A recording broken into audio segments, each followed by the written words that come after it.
So you want me to tell you the story of my life? Like I said, that's what I do. I interview people. I'm a collector of lives.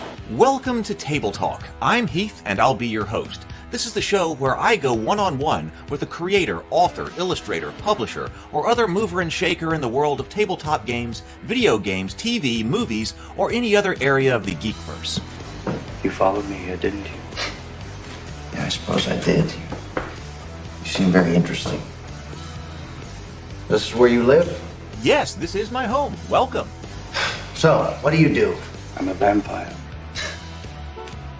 That's something I haven't heard before. Guests have included individuals such as Lou Anders, the author of the Thrones and Bones fantasy novels, creator and publisher of the Norengard RPG, and even the author of Star Wars, A Pirate's Price. Bond. James Bond. Well, not James Bond. I haven't gotten to talk to him yet, but maybe sometime in the future. But how about Brian Colin, the creator of the vast, grim, dark horror RPG and sculptor of the world of Revelo monster busts? Mark Tassin, the creator of the world of Italtus, head of Mechanical Muse, and the head developer of the new Cool Name RPG. I've spoken with Jeff Engelstein, game designer and former commentator on the Dice Tower. He and I got deep into the statistics, probability, and psychological function of dice in tabletop games. Jamie Stegmaier, the founder of Stonemaier Games and crowdfunder extraordinaire. He's published many hit board games like Scythe and Wingspan. I've spoken with Sydney Engelstein from Indie Boards and Cards to talk about what it really takes to publish a board game in today's environment and what it would take for you to get published if you were trying to get a publisher for your board game. I've spoken with Ajit George about game writing, education, and his contribution to Van Richter's Guide to Ravenloft and his development of the Journey Through the Radiant Citadel Dungeons & Dragons book. Let's see, who else have I spoken to?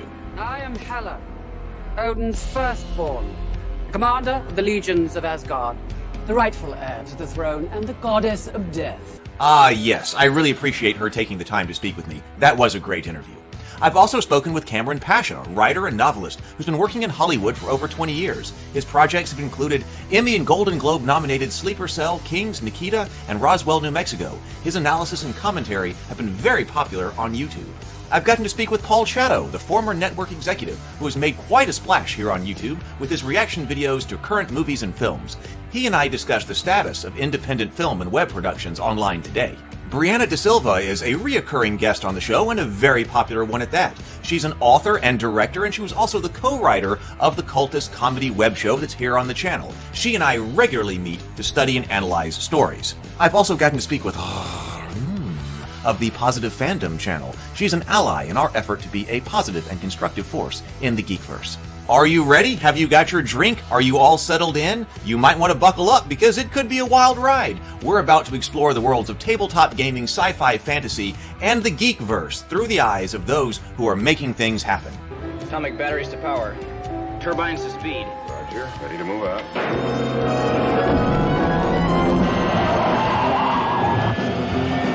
It's time for Table Talk.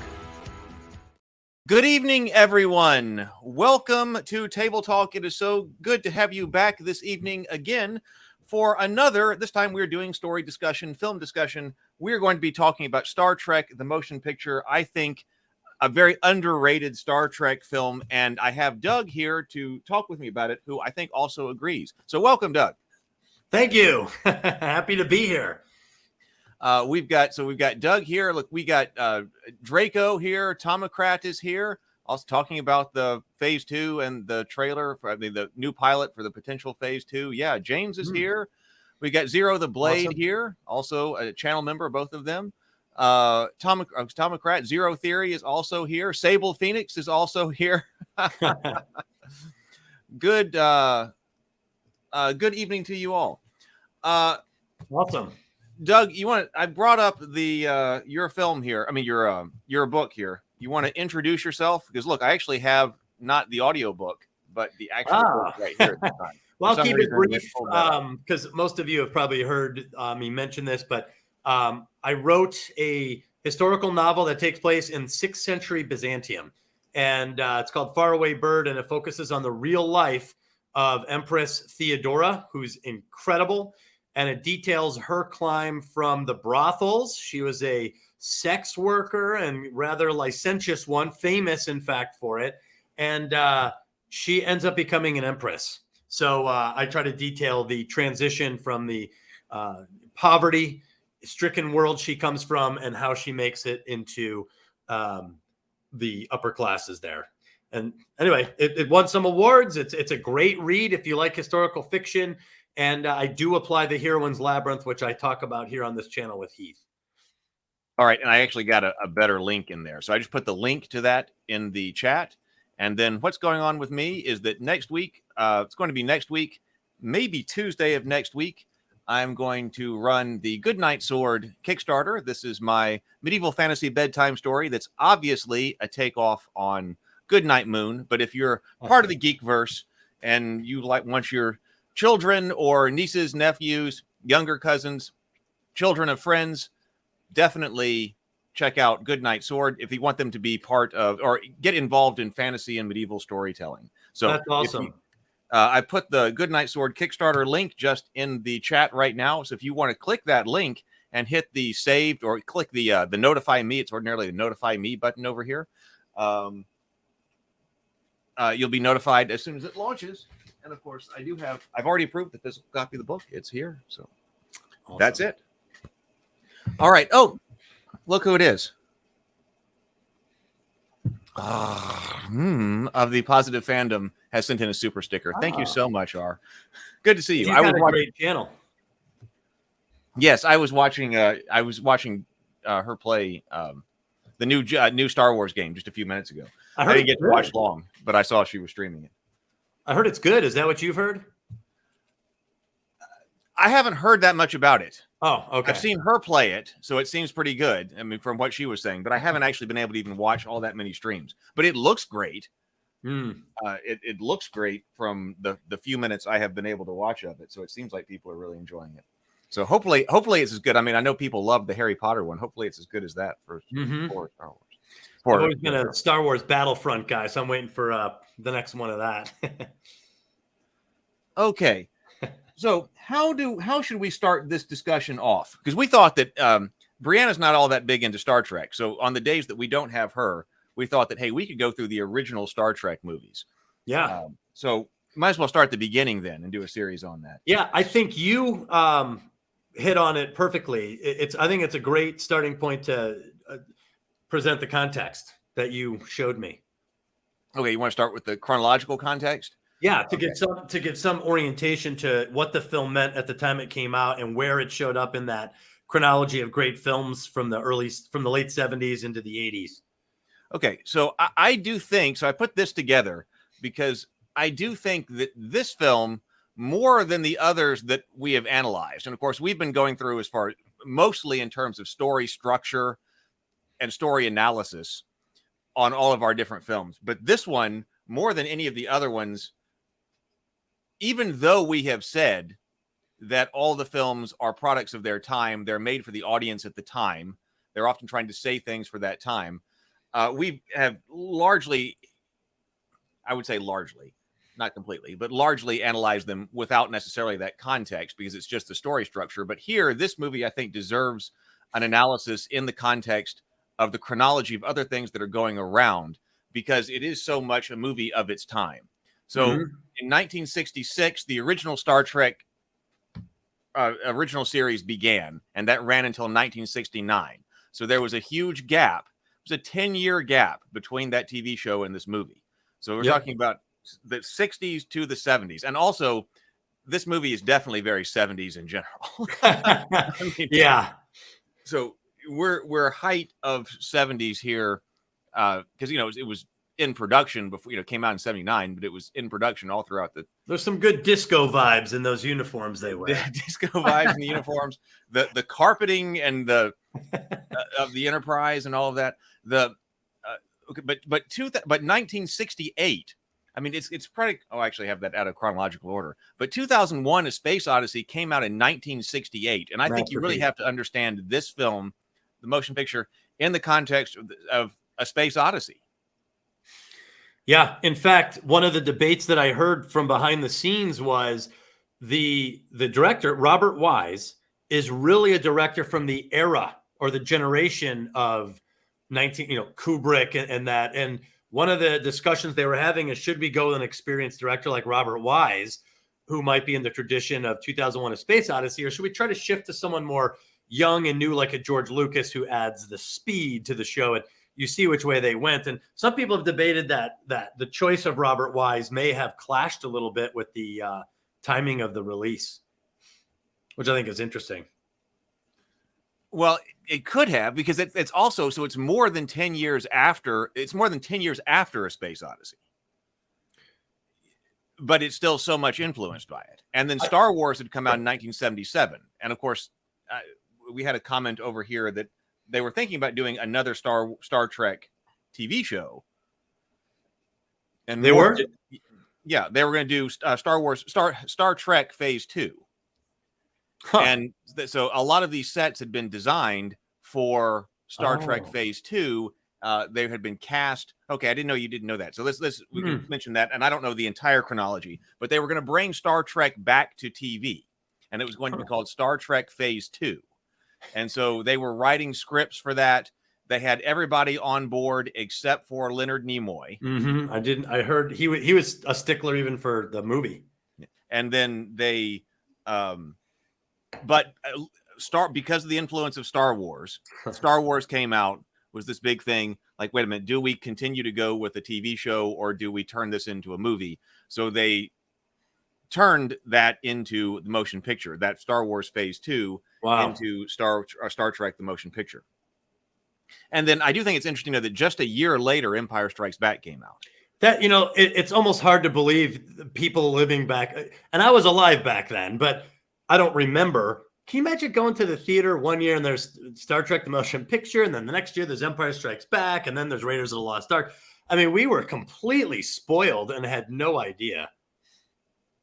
Right. Yeah. It's a different style of film that's sitting there right in the middle of all of this. Mm-hmm. And then also 1987, Star Trek, The Next Generation came out. I was looking at that gap too, because there's a lot of influence from Star Trek, the motion picture, to The Next Generation, including the music, right. As soon as you hear the music, you're like, whoa, so I was going to say too, one thing that I found super interesting in terms of dates, I looked it up at the last second.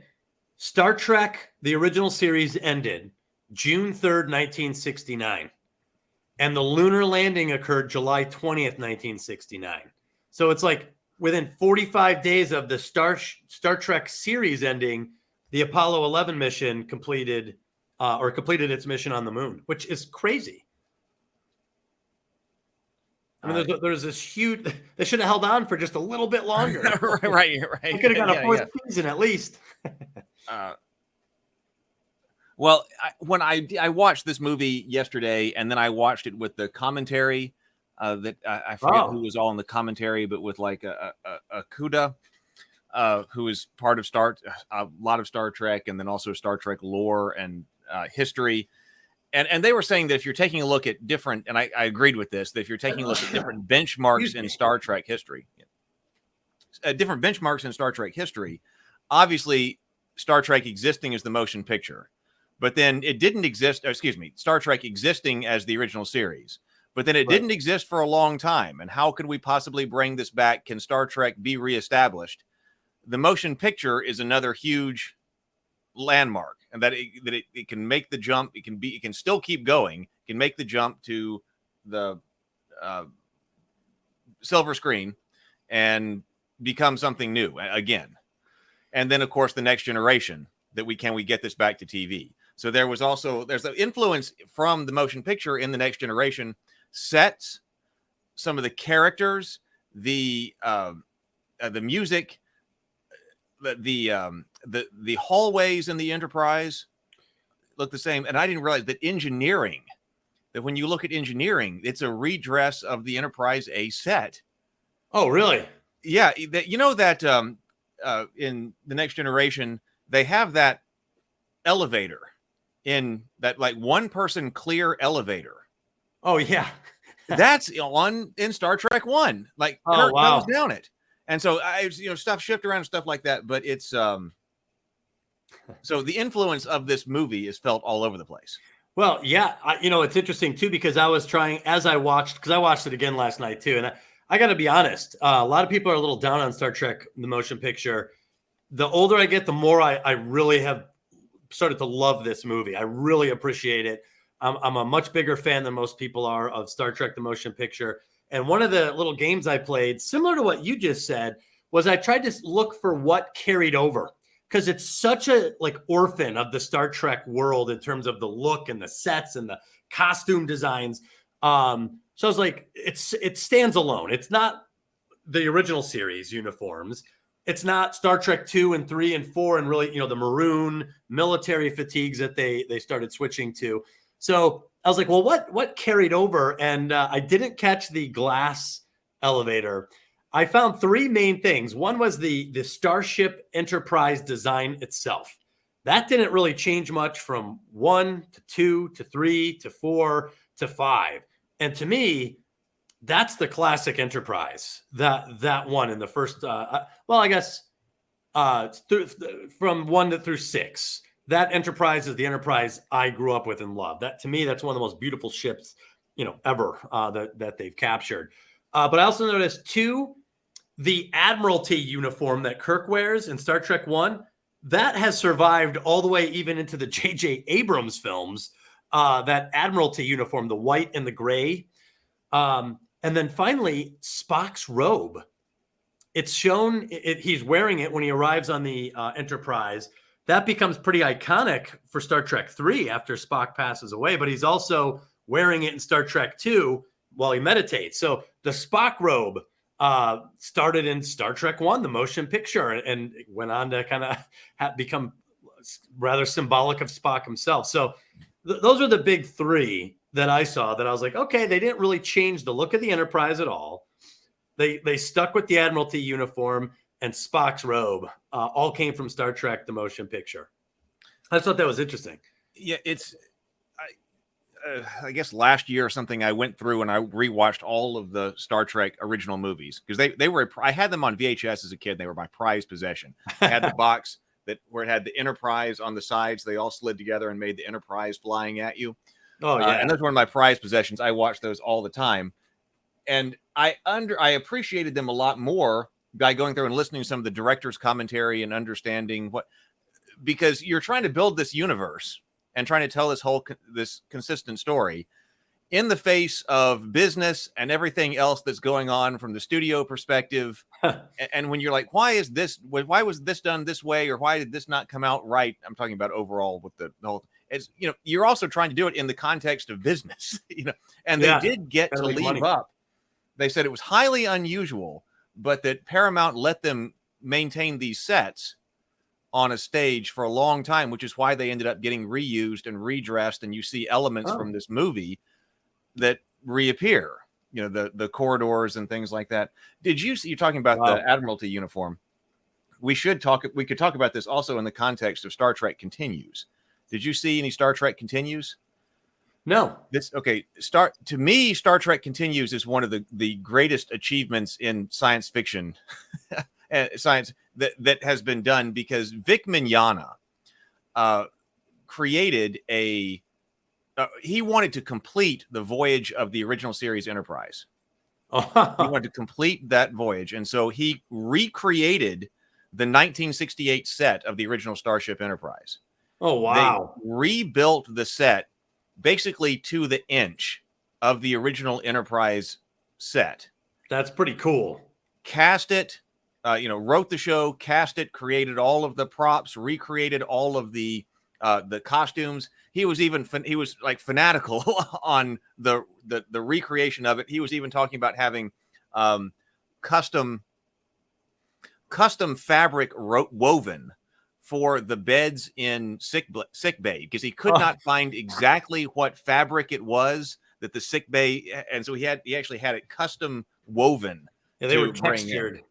And they were shiny. He said, I had some that were not, there was like a sparkle to them. He didn't have them. So that's down in Kingsland, Georgia. And I got to go down there and see that, to see that set, because that set still exists and you can do fan films down there. Oh, cool. And Vic was down there, and it was amazing. And it was amazing. I've got video that I need to edit and put here on YouTube. I put some of my just shorts that are up because I was shooting those as I was down there. Wow. But, but also, why I consider it one of the great achievements is because it's a labor of love that recreated something from 1968 because he loved it, and he did it because he wanted to play Captain Kirk. So he played Captain Kirk, of course. So that allowed him to play Captain Kirk, and it showed you what you can do if you care enough about that property. Wow. And care enough about any kind of property, what you can do. And he made sure as well that the end of that goes right into Star Trek 1. Oh, really? So he wanted to be sure that all of that the end of that, dude, that's awesome. He set it up so that like the last scene of the Enterprise in Star Trek Continues, which is on YouTube. Sable Phoenix, actually, we'll have to go through some comments, but Sable Phoenix says, wow, I need to find the Star Trek Continues. That's incredible. It's here on YouTube. Yeah, it is here on YouTube.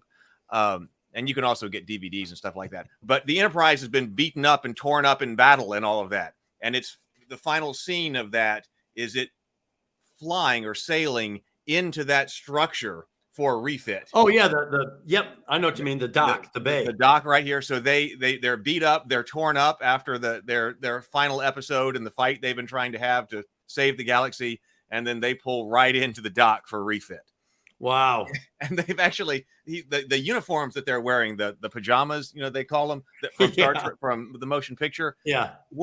Later in the episodes, when they're like on screen with an admiral back on Earth or something, he starts to change out the people who are like not, on a spaceship on out there into the uniforms, like they're already being distributed on Earth. Wow. And like they even make a comment like, you're not going to see me wearing one of those or something like that. Like what was he wearing or something like that. And then at the very end, when they're putting calling off the show, Vic recreated that Admiralty uniform. So he does step off in Captain Kirk's Admiral's uniform from the motion picture. Wow, that's awesome. I'm definitely going to watch this. It is amazing. It's amazing. They got wow. John Doohan. James Doohan. His son plays Scotty. No way. Yeah, his son plays Scotty. They brought back the guy who played, or the Apollo character. Remember Apollo from the original Star Trek? Yeah, there was one where they had the Greek gods. Well, like the guy who played Apollo came back to replay Apollo. Oh my God. John Delancey is in it as well. So I mean, it was incredible. But anyway, so that goes well beyond just fiction. Then I mean, they strung something together for real. Oh right. Yeah, no, it's basically the rest of the season of the original Star Trek done as replicating it as much as they can possibly do. That's amazing. Yeah, wow. It shows you. To me, it shows you when we have to deal with a bunch of perhaps not having our properties and our franchises dealt with the level of respect and care that we would like them to. Yeah. That it can be done when you have somebody who really, really cares. Of course, it can be done. It's a matter of being competent as a storyteller, and a fan sometimes will pick up some of the nuances on like what to bridge a gap with. Like you said, the uniforms. I think that's hysterical and awesome. But even like Star Trek II, Harv Bennett had no clue about Star Trek, watched all the episodes, and brought himself up to speed. But he was a great storyteller, and he gave us Star Trek 2 and 3. So like you just have to care about the story you're telling and care about the people you're writing about. Fans are in a unique position to do that. But I mean, yeah, you have to be a skilled storyteller. I feel like some of the movies today, I don't know who's in charge, but they're pretty far off the track. They're like off brand. They're almost antithetical to some of the original source material. Yes. And it sure would be great if we didn't have like corporate aggregation. Yeah. And Zero Theory just pointed out the Orville is more Star Trek than Star Trek in a lot of cases. I hear people say that. Yeah, like Star Trek Discovery is awful. Picard was awful. Well, Picard season 3 is phenomenal. In fact, one of my notes was what was interesting watching, because I just watched Picard season 3 and I loved it. And there was this process of, they had 10 hours and 10 episodes to do this, but part of the process of Picard season 3 was the slow gathering up of the team. Worf comes back in, Geordi, Riker, Beverly Crusher, like one by one, they all kind of come back and the band is put back together. And that's very similar to Star Trek, the motion picture. They were kind of doing the same thing. They're like, people remember the show from 10 years ago. Let's write into the script the slow gathering of how the team's put back together. And I just thought that was an interesting parallel between Picard season 3 trying to reestablish the next generation versus the original series, Kirk and Spock and Chekhov and the whole crew getting back together, and how they wrote that into the script. I watched some of Picard season 3 on YouTube, like some clips, because you had said that. So I might have to watch that. It's so good. I actually, for as bad as Picard seasons 1 and 2 were, and as bad as Star Trek's track record is, it's almost shocking how good Picard season 3 is. It's almost like the exact opposite of all the garbage we've been getting. And it's like this one pure, excellent Star Trek in the spirit of Star Trek. All the characters are correct for their characters. Anyway, it's great. It's phenomenal. But to tie it into the motion picture, getting the band back together, they wrote that into Picard season 3 and they wrote it into Star Trek, the motion picture. So it was kind of fun, each time. And for us, we're just like, oh yeah, there's Bones, there's Spock, there's Uhura. But if you were a kid or a teenager or a young adult watching Star Trek in the 60s, and now not only are you watching Star Trek Return, it's been 10 years, the characters are a little bit older. It's got the big budget of a major Hollywood studio film. And, even talking to my dad about it, he was saying, he's like, it was such a big deal because now instead of the low budget TV series version, the CW, version of Star Trek, we're going to get the big boys, the Hollywood guys involved. And you could tell. In fact, when I was watching it yesterday, I was like, man, you could really tell they're really showing off in Star Trek, the motion picture. Like, this is a feature film. I mean, the title is the motion picture. They couldn't even come up with something creative about the plot line, like a title's supposed to. It's like, nope, this is Star Trek, the motion picture. So they were very... Well, it might have been it. I mean, you didn't know there was going to be more. So this is just Star Trek is the motion picture. True. Yeah, this is the one standalone. This is our one shot.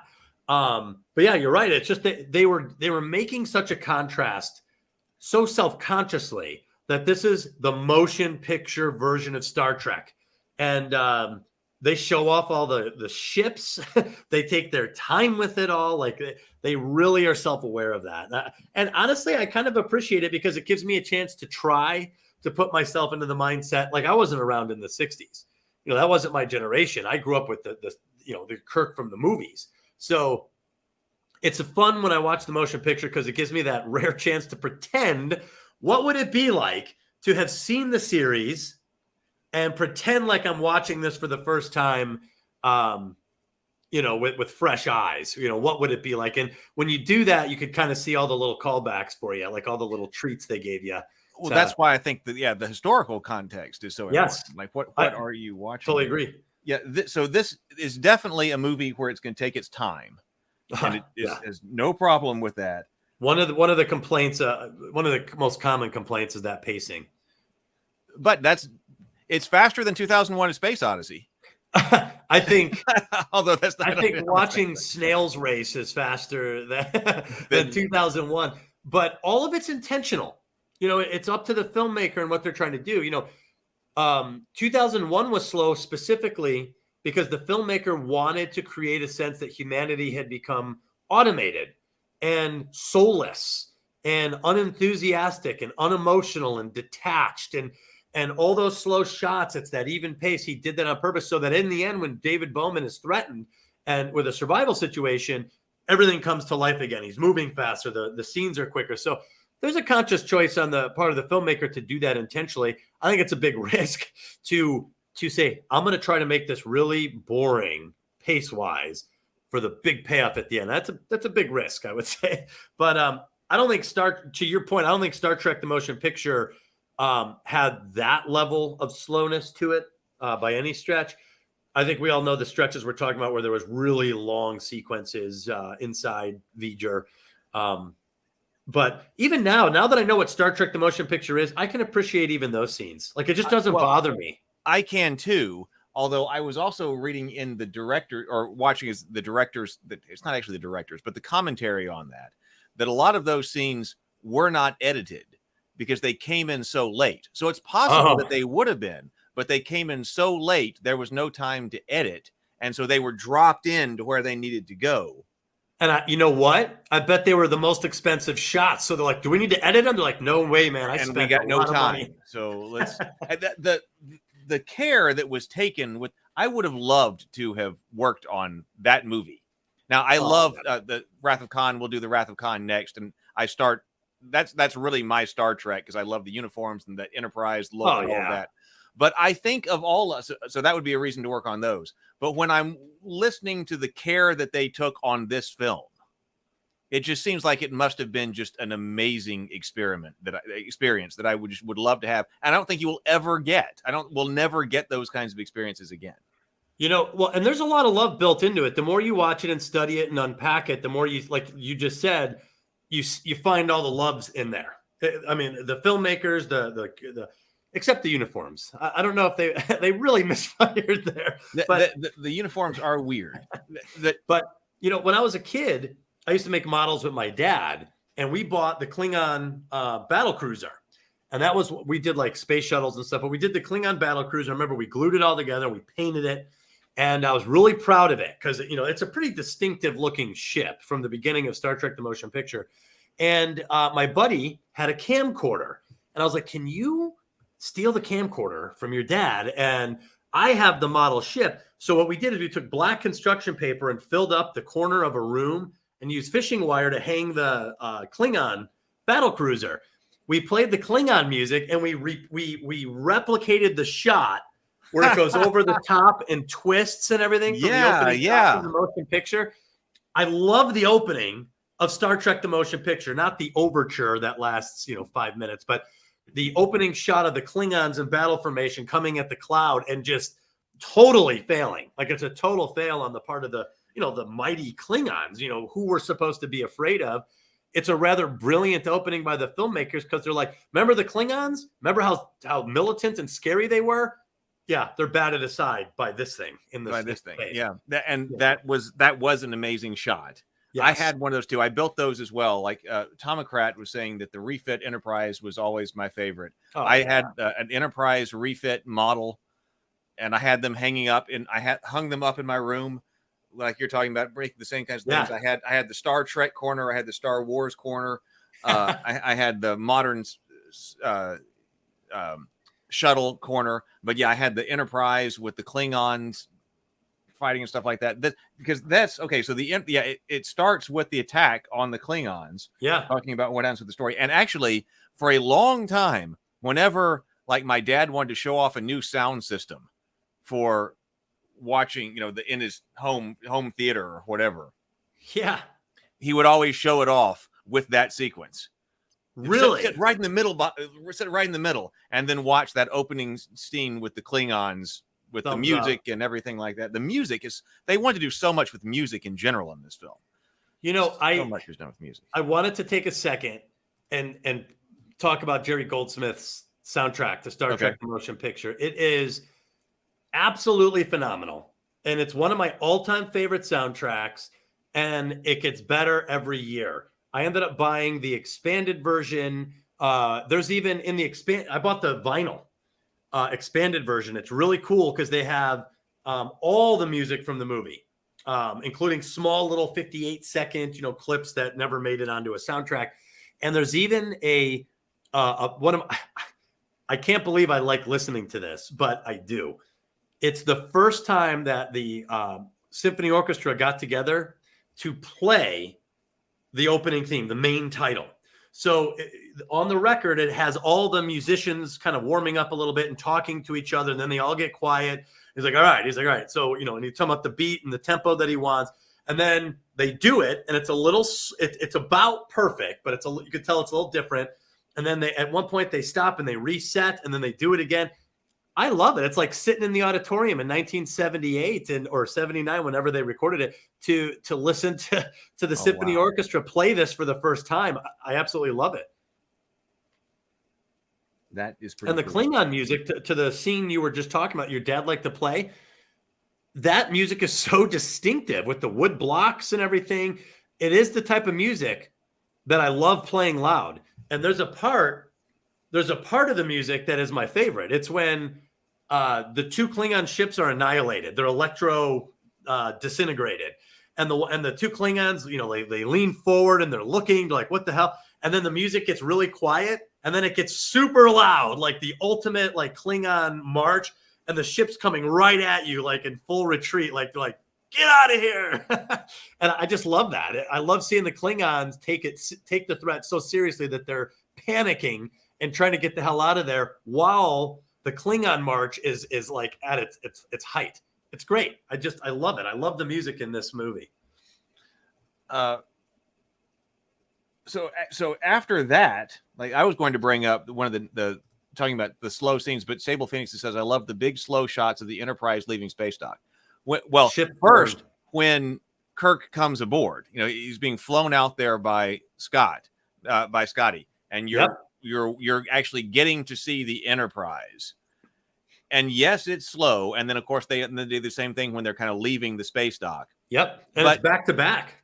But you've never seen, when you think about what the Enterprise was on a 1960s television. Yep. Now all of a sudden you are seeing that. And you get a sense of scale. There's little astronauts doing somersaults and the Earth. Now in the new version that they just released, they put Earth in the background. So all those years it was just space dock and the Enterprise in space. Now you could see the curve of Earth off to the side, and it's very clear that this is an Earth orbit. I'm really happy with that addition. But anyway, I didn't want to interrupt. Go ahead. I just want to say, I know what you're talking about. Yeah. What I was going to say is that because you had never seen the Enterprise in that kind of detail. And I think that's why we have such a connection to that particular Enterprise in a way that we don't have, because it also establishes it as the character. Now, it is in the original series as well, but that's the 60s television. And then all of a sudden, here we have the starship, and they're clearly taking their time. Also, in 2001: A Space Odyssey fashion, they're also doing a lot to make you think this is real. They really want to have a grounded sense. It's almost like they said, that scene with the Blue Danube music and the spaceship. Let's do that, but with Star Trek. So we get endeared to that Enterprise through that movie and Star Trek 2. And that's another one where the music, it's called The Enterprise on the soundtrack, and the music is phenomenal. It's phenomenal music. It captures and to me, from a soundtrack perspective, it almost sounds like a love theme, but it also has wonder.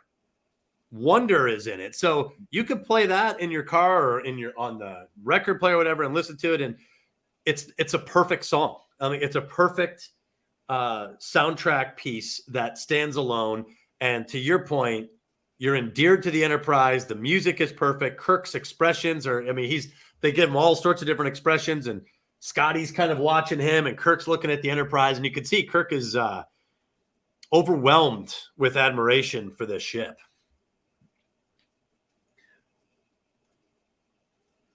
So when they depart, I did notice that it did have this note here. That when they fly, I think it's also really interesting from the real perspective, the perspective of real. They spend a lot of time also showing you leaving the solar system. I love that. And I love that too. It reminds me of what they do if you're at the word just left me. The place where you got the dome above you and you're watching the stars. Observatory? Oh, planetarium. A planetarium. Yeah. A planetarium. Like when you're at a planetarium and they'll do like the travels through the solar system and things like that. It looks like this. And I made a note from the director's commentary that when they go by Jupiter and all of its moons, which is also very grounded for Star Trek, you're not flying by, Draxus 4 SETI or Alpha something 6. like that, right? Yeah, you're flying by Jupiter, and they're really letting you see it. but they had just that was one of the most realistic depictions of Jupiter that had ever been on screen, because they had just gotten back one of the probes, had just gone by Jupiter and photographed it for the first time, and so those photographs had come back, and so making Jupiter look like that was one of the most accurate representations of Jupiter. Wow, I didn't know that. Seen. That's pretty cool. See, I always appreciated it because, you know, Star Trek in the original series, they were always out in deep space, you know, on a 5-year mission. This showed Kirk in San Francisco. Like you said, it showed them going through each planet system as they left the solar system. It really gave you a sense that the Federation and Starfleet are centered here in our solar system, and from here they move outward. And I just really appreciated that. It made it less like detached, like, oh yeah, they're just out in space. It's like, no, we're home, and we're leaving home, which is a hero's journey theme. There's thresholds that you pass to go out to face the culture annihilating force that's approaching. And to go past the planets, it was like, those are familiar, especially to our generation. You know, I was born in 1976, so I'm a Gen Xer. So I grew up with the planets. Pluto was still a planet. So to me, when I watch it now, it's like, these are the most familiar planets to human beings possible. They look like home to me now, you know? Yes. Yeah. And we come back to Earth at the end. Yeah. They go out, but they only go out like 3 days. And at the end, they're back at the Earth. Yeah. So from inside.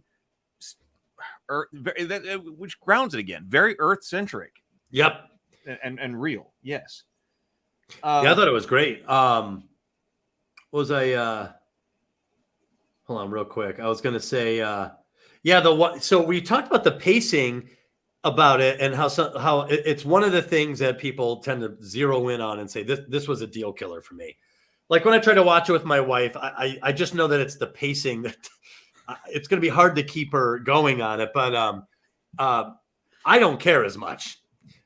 The thing I realized, I was thinking about it a lot last night, is there anything that really does bug me? And I thought about it. I was like, you know what makes it hard to get into Star Trek the Motion Picture? The characters are not exactly likable in the opening. Kirk is not very heroic the way they've introduced him, and the way he kind of comes back into Starfleet, and the way he kind of pushes Decker out of the center seat. And Spock is like so automatronic, so logical, that he's unlikable. He's not a likable version. Like, people are like, hey, Spock, welcome back. And he's like, good to see you. Yeah, good to see you. And he's like, it's not even worth turning around to dignify a response. I'm like, man, he's hard to like.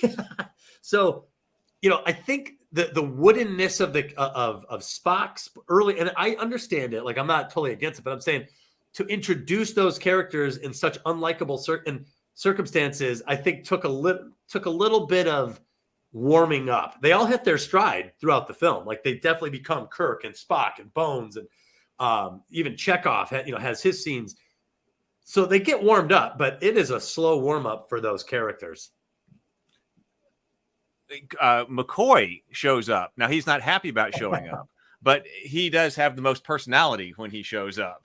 Yeah, McCoy actually, or Tommy Krat says, McCoy, he's like, in other words, they drafted me. And he's pissed. And you have to keep in mind, this was just after the end of the Vietnam War. So the idea of being drafted is certainly in the conscious mind of a lot of baby boomers. So that's not cool. But he's also, I always get a kick out of Bones. You ever look at what he's wearing? It's like this super like leisure disco suit. I know. When he shows it, yeah, I know. He's got like hair on the chest showing and a medallion. A lot of them have the hair on the chest coming out. Like, what kind of? I'm like, man, Bones, you are rocking that look. Like, what exactly was he doing? Like, you got to go right now. Like, what was he doing? But then, you know, he's got a different uniform too than everybody else.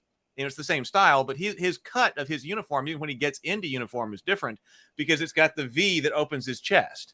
So even when he's in uniform, he's got the open chest with the hair. Yeah, the little used reserve activation clause. Which, in other words, I was drafted, which is not something that you think about with as far as an idyllic future. Yeah, that's true. That's true. that's what strikes me there is that one that I guess it's the terms that Vietnam and stuff like that, but everything else is kind of idyllic. But then wait a minute, your Starfleet contract has some type of clause buried in it that you can be brought back in this bureaucratic way and something like that. So so we reunify those, and then they grow those three characters, then they grow into, and they really grow into their characters. Like Kirk he's got some of my, I'll tell you this, like as the story progresses, Spock goes on an arc in this, and it's a very interesting one. Kirk has an arc. He ends up, he goes from kind of rigid, stiff, and assertive to much more compassionate. I actually pinpointed there's a part where Decker is giving him advice, and Kirk is like, if that order is not good enough for you, and the Decker's like, it's my job as your executive to offer alternatives. And Kirk is like ready to let him have it. And he stops and he's like, you're right. He's like, I stand corrected. And I was like, Kirk is learning. Like that's part of his arc. He's tempering himself down. He's not bumping chests with this guy anymore. He's letting Decker fulfill the role he's meant to fulfill on that ship, even if it's confrontational. And I appreciate that. Some of the dialogue is the best in this movie. Well, I agree with that. And there is no, they go to his quarters once, Kirk's quarters, to talk to Decker, but there's no conference scene. But the confrontational aspect often happens right there on the bridge. Sometimes I'm like, okay, yes, you might have to offer some alternatives, but you might not want to do it in that way right there on the bridge in front of everybody. So they have that there on the bridge. Yeah, and but it goes to show, if you're the captain and you're saying do this, and this guy's offering an alternative, and it sounds reasonable to everybody else, you could see how leadership could get testy or real quick in these circumstances, especially in a circumstance where one of the where the XO is actually the captain who was bumped. So there was definitely that rivalry, which I like Decker as a character. I think he was a very well-written character, and I love the confrontation between him and Kirk, because it really made Decker, it made me like Decker, that I thought Kirk was pushing in a little too hard on Decker. He was a little tough on him. He was kind of curt and dismissive of Decker, and Decker even got in his face at one point. He's like, I remember you said you wanted this command back. And he's like, well, you found a way. And it's pretty biting, accusation on Kirk. So to see them, so you have a situation where this beloved character comes back, and he's immediately cast as almost villainous to this new character we've just met. And you end up kind of siding with the other character a little bit. And then you see that Kirk kind of reasserts himself by good leadership throughout the rest of the story. I appreciate that. I like watching that occur now when I'm watching the show. I like seeing Kirk start. I like watching from where he starts to where he finishes. The Sable Phoenix is talking about in the episode Chain of Command, if there was a conflict between the officers, they took it into the ready room. But you can also see because there are two things to say there. That first of all, one of the things that they wanted to do is they didn't want on the Next Generation there to be there to be conflict between people on the crew. The conflict's always external. Oh, okay. Here we've got internal conflict between Decker and here, but Decker became Riker. Talking about the influence, when you think about his attitude toward how the captain should be acting, that character in the development became Riker then for the new.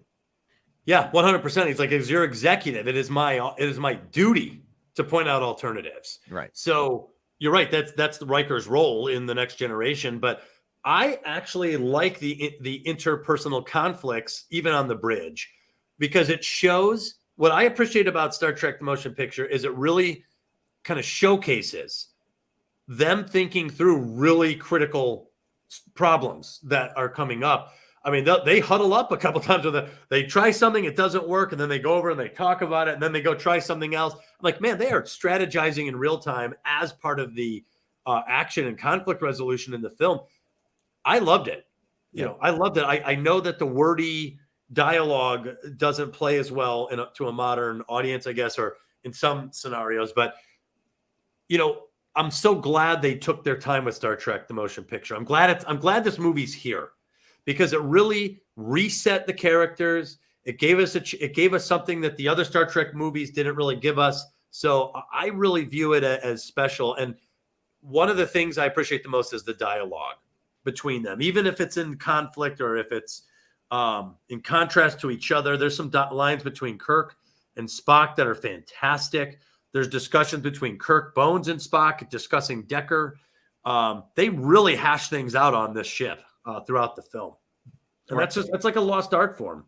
Well, from the director's perspective, I would understand that, like, okay, we've got some stuff that happens on the bridge, and then we all need to go sit around a table. So even though this is the slower show, the slower movie, I can see why. Okay, wait a minute, can't we move this action, like, from whether or not it makes sense for what type of confrontation you'll be having there, but keeping it where you can move around. You've got the different stations that people can talk at. These people go over onto this side to talk. And keep the action there. Of course, it also saves you a set, I guess, rather than having to stop the action and then, all right, now let's all go sit around a table and have a talk around the table scene, which is what they did in The Next Generation. Yeah, well, I mean, Star Trek does continue that tradition. It's just pronounced, I think, in the motion picture, where they have to hash out interpersonal problems. Kirk is upset with Spock because Spock's so cold and detached.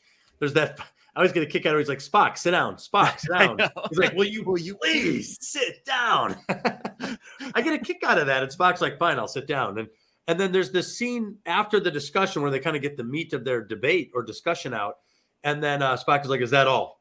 And Kirk is like, yeah, that's all. Because he knows there's no socializing with Spock. That's it. I guess here's your question. Here's my answer. That's it. There's a sense of loss with Kirk that there's no camaraderie, that Spock is without camaraderie, and there's nothing left to talk about. You can see it bothers Kirk. And I appreciate those moments where they show you in the camera, the reaction, as subtle as it might be, of the actor or of the character's response to some of these circumstances, because it really helps me as a viewer, even years later, be like, oh, Kirk's wanting more from Spock here. Spock's denying that because he's trying to follow Kolinar, and Kirk doesn't really like that. The crew doesn't like that, and we're stuck with this version of Spock, which of course changes.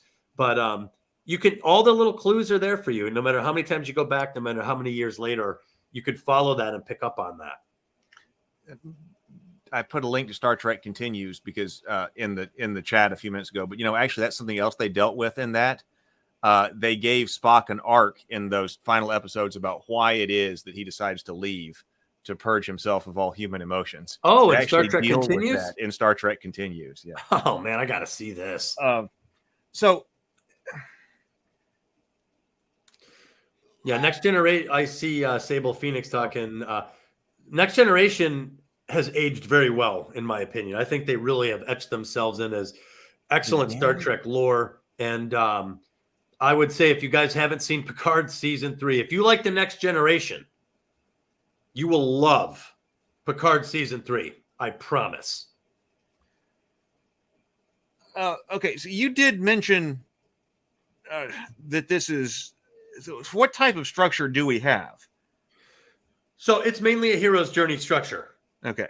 What's interesting, and I'll save it for when it's appropriate, there are, and I'm going to make a case for Ilea. I actually really like Ilea, and I have studied her. And what's interesting is there are some heroines labyrinth tropes that are surrounding her character.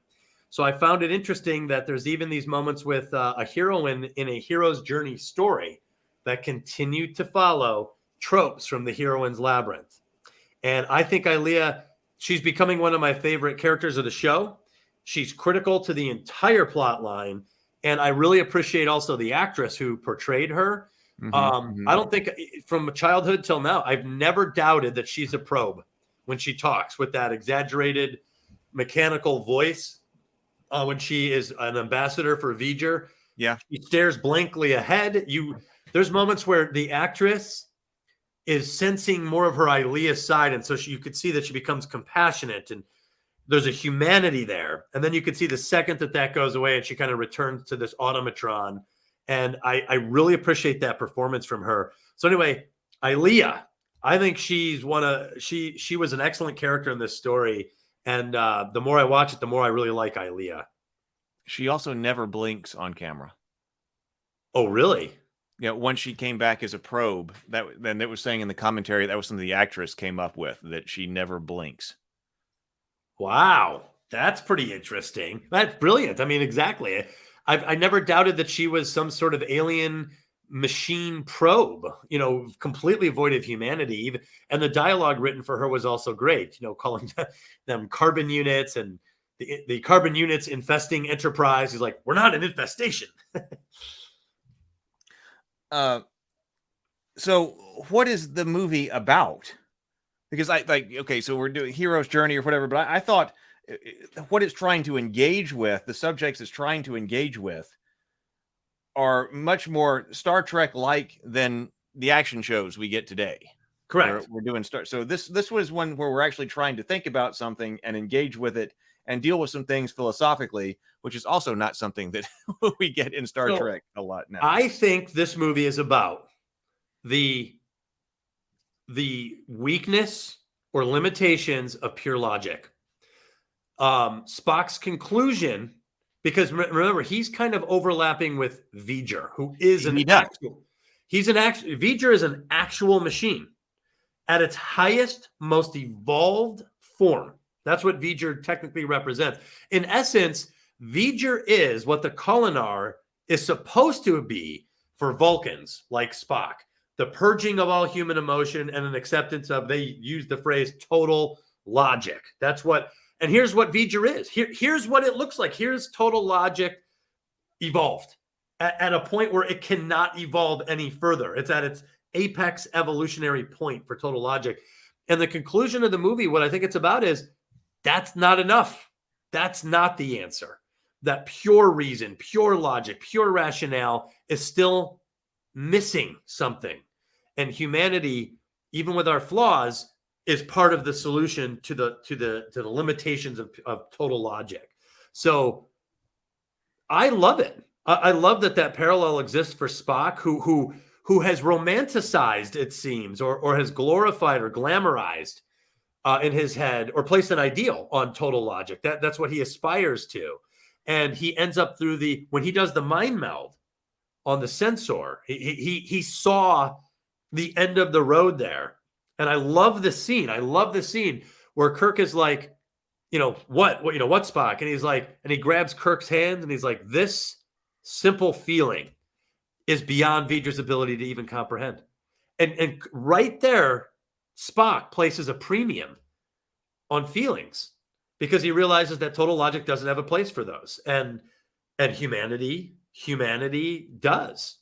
And I appreciate that. So anyway, I think that's really where I think that's what the story was about. The limitations on total logic played out on a grand stage for all of us to kind of watch and see almost the debate between the imperfect human carbon infestations and the perfect, ultra powerful super logic. And what was their description of this? V'ger is a child. V'ger is a child. Mm-hmm. It's learning. And I got to say, I love the part where Kirk adopts a parental tone, right when this, like, V'ger's a child. I suggest you treat it like one. He's like, basically, go to your room. He adopts that tone with V'ger. And I'm like, see, humanity is a little different with, it's the way we think of how we solve problems. I wrote down something similar. I wrote down just machine intelligence versus humanity, and intelligent and humanity, or something like that. Like different versions of intelligence. Well, machine intelligence, I guess that being pure logic. The machine intelligence, because they also, they use the term machine a lot versus humanity, and that's very much a Star Trek theme. At least original series. To hear. Well, and Data. Well, yes. So it continues with Data again. And that they follow this theme into Picard season 3 with Data in a new way. But go ahead. Oh, well, I was going to say that it's interesting when we think about what's going on with AI and things like that today.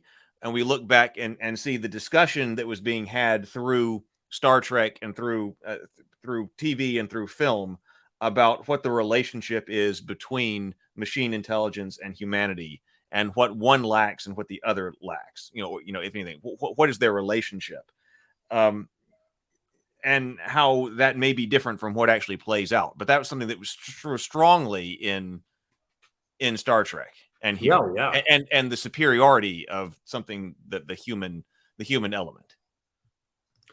I think you're right. I think that's a very strong theme throughout Star Trek. The idea that, even in Star Trek V, as bad of as a movie as Star Trek V is, there's some great stuff in there. And there's a scene where Kirk is like, I need my pain. I need my grief. I need my anguish. What do you want me to say? I should have turned left when I should have turned right. The mistakes I made, I made them. I own that. And like I said, as bad as a movie as that was, I've never forgotten those discussions and how about the importance of imperfection and dealing with it and moving on from it. And Star Trek: The Motion Picture goes right into it from it basically takes the hypothesis of what would total logic be if it had achieved its maximum state. And that's what V'ger is, a maximum ultra powerful entity in a galactic force. I mean, they said over 82 AUs in diameter. Right. I didn't know what an AU was. It's short for astronaut. You know what it is, Heath? Yeah, astronomical unit. The average distance between, which is another very Earth-centric. They don't say light years. They say AU, which is the distance between the Earth and the Sun on average. Right. Yes, exactly. 82 AUs in diameter is almost impossible to comprehend, to be honest. They changed that in the director's version. They did? What they change it to? So he just says 2 AUs because they realized this thing is 80, because that meant that like the by the time V'ger arrived at Earth, like the cloud would be out to Neptune or something just like absurd. And so they did change that in the directors. They're like, okay, wait a minute, maybe we went overboard there. That's 2 AUs is still huge. Yeah, true. But they did change that. But speaking of the Earth and human centric element, I mean, it is Voyager. So they end up back at Earth at the very end, but the whole thing is still Earth centric because the bad guy is Earth centric. Yes. And if you thought, like, I'm a writer, you're a writer, and it's fun, there's all this stuff out there.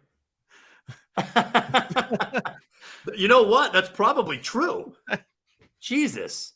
There are 82 AUs. Yeah, you are galactic at that point. I was gonna say, but so V'ger comes through and he or it has all the record of its voyage, but in doing so, it seems to destroy what it analyzes. Yes, there's a creepy set of dialogue where Ilea's there as the probe and she's talking to Decker and. How did they say it? She said, I wrote it down even, where she goes, more data concerning this functioning of the relationship between carbon units and Enterprise. She goes, more data concerning this function is necessary before carbon units can be patterned for data storage. And Decker kind of gets a chill and he goes, what does that mean? And she goes, when my examination is complete, all carbon units will be reduced to data patterns. And there's something dehumanizing and rather horrific about that, especially the dispassionate way in which she delivers this information, which is what you're talking about inside V'ger. It's all just data patterns. It's all data patterns, and the destruction of what you have to, the destructive element in order to pattern it kind of reminds me of when people are talking about the paperclip problem in AI alignment today, that an AI could get given a task. And now there are various different versions of this, but one of the most basic versions is it's given a task to maximize the number of paper clips that are created. And so it just does that to the extinction of humanity. It like to turn people and the planet into paper clips because its job is to make paper clips. That's like Voyager's issue. Collect all of this data, record it, and bring it back. Yes. that's its mission. So that's what it was told to do. So it just does that. That's its primary function. So it doesn't worry about the morality behind that or what it's doing. Or hey, I could take a photograph. Yeah. Well, to a machine, there is no morality. Logic does not require morality, and I've had philosophical debates with friends and family members. They said that the world would be better if it was all based on reason, and I said wrong, because reason requires a total understanding of something. If you are given wrong information, what is reasonable to you to solve a problem may be horrific, like creating data patterns out of the entire universe. You have to have some level of morality, which is very human. So even I think last time we were talking, I was telling you I have more writing. It's not in the book yet, or it won't be. It'll be in something separate about archetypal entendres and this idea. I think Brianna had neutrality, this idea of neutral events. And I was saying primal might be the word. And the reason I said primal is because if two animals fight and one kills one, it's not immoral. It's primal. It happens. V'ger taking planets and converting them to data patterns is not immoral to V'ger. It is a primal function. Primal meaning prime, a prime function. So it is just enacting this program.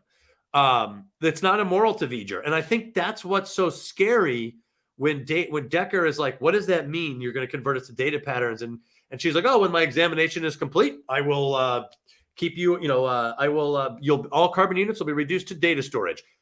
There's no sense of loss to V'ger. There's nothing. It's part of the program. But to humans, it's genocidal.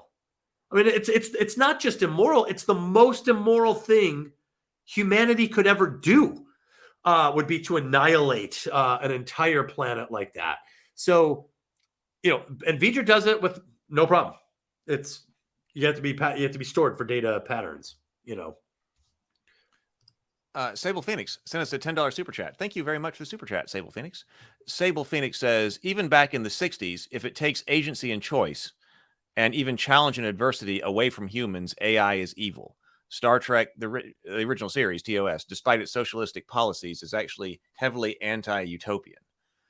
There were a lot of episodes where they come across some kind of planet that appears perfect for some reason, and that it's often some type of human element or something like that that's missing or something. And yes. Kirk gives speeches like that quite often. I have a theory about what Sable Phoenix is saying. I think Star Trek was meant to be utopian in a sense, and yet every time it explores actual issues, it comes to a rather opposite conclusion. I think it's almost like let's show the future in a utopian way, and then explore all the human issues. And it's like, no matter how many stones you turn and look under, it's the perfection that's the problem. This idea of perfection or perfectible society. Oddly enough, the new Guardians of the Galaxy 3 movie tackles this. The idea of creating a perfect society. So that's just an aside. But I think that's really interesting, that comment. I guess what I'm saying is I think it's anti-utopian on accident, in that every time it explores its concepts, it ends up kind of siding with the imperfect, anti-utopian, more chaotic reality that we find ourselves living in versus the controlled, orderly, perfect society that a utopian thinks they want. Yeah, it's often has the humanity is something special. We've got something that can't be replicated in a machine. A lot. So Phoenix says, absolutely correct. Humans are built to make decisions from emotion, and from empathy. Excuse me.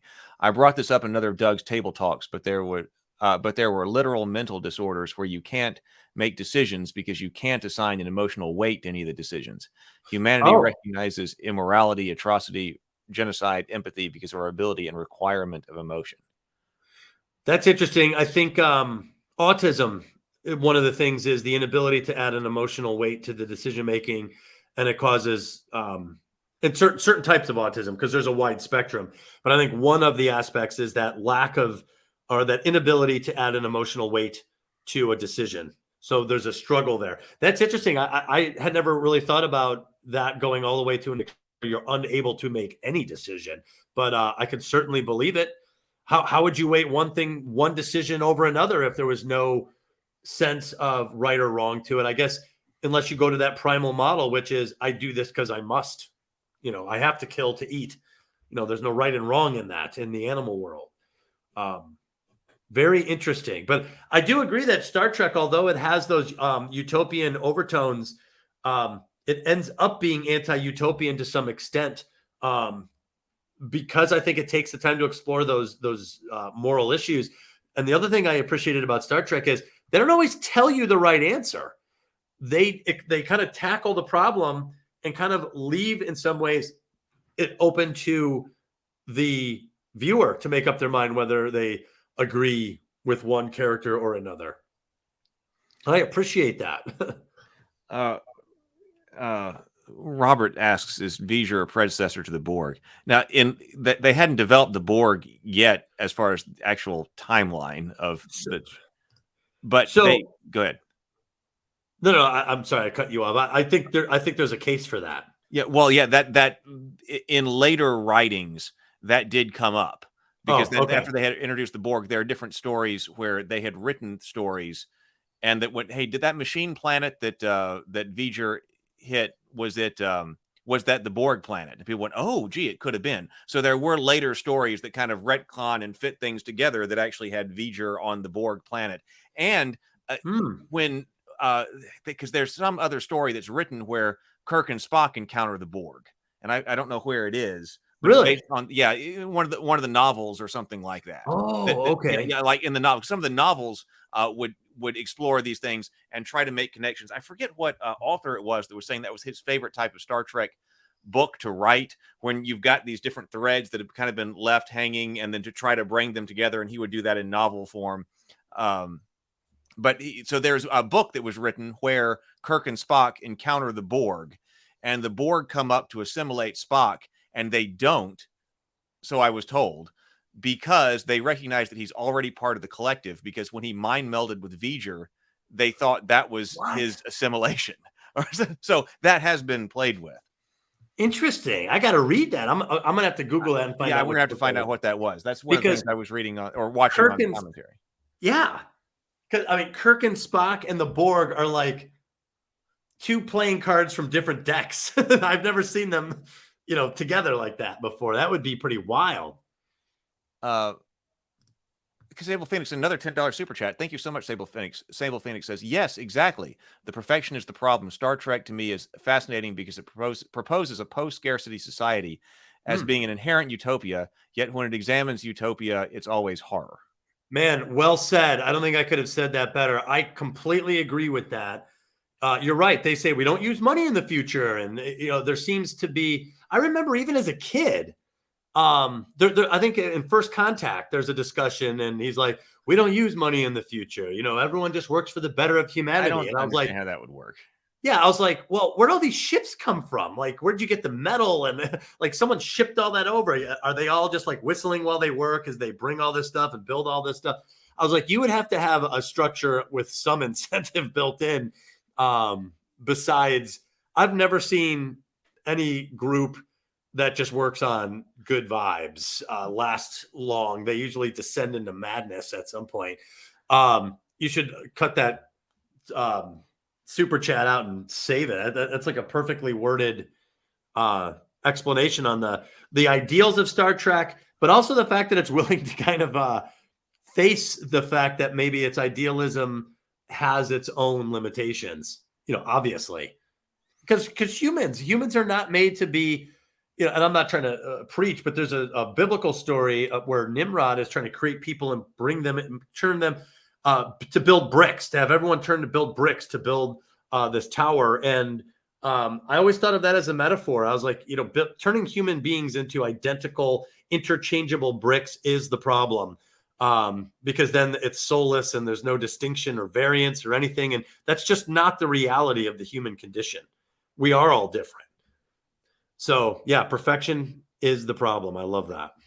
I never bought that they don't use money, because that came from Star Trek 4, which we will get to, and I feel like that was a throwaway funny line on Kirk's part. Well, they don't have money in the future. He's like, It's like, we don't. no, yeah, no, yeah, no, we don't. And it's to get out from paying dinner and whatever. He doesn't have any money with him, and whatever currency. I'm gonna And have to try they turn that. that into a big thing. But then that leaves more questions than it answers. Like that. But I think that totally. I think that's what Sable Phoenix is saying. They're implying that they do have a utopia in the Star Trek world, that they have achieved it, and yet each story is like antithetical to the fact that this can be achieved. That was like that came up in Star Trek: The Next Generation. I remember I was watching with a girlfriend at the time, and when they said that they don't get paid or something like that, she was like, "What? They have to go through all of this on board this starship? Aliens and everything else, like trying to eat them and stuff. You don't even get a paycheck at the end." Yeah, dude. Like, why are you doing all of this? Yeah, slavery is where you do something and don't get paid. So I'm not sure I've bought into the idea that there's a system of zero reward for all your hard work. That seems the opposite of what a great society would be. Yeah, I've seen people try to work out what their economic system might be in Star Trek, but it's not. Oh, okay. So Jerry Harris just said Star Trek New Voyages had Kirk. Is that the name of the Jerry? Just you could click a thumbs up or whatever in the chat. Is that the name of the book? New Voyages? The Star Trek New Voyages. Oh, no. This is a Star Trek New Voyages, known from 2008 to 2015 as Star Trek Phase 2, was a fan-created science fiction web series set in a fictional Star Trek universe. Oh, so okay. that's So another series, another fan series. Gotcha. Okay, gotcha.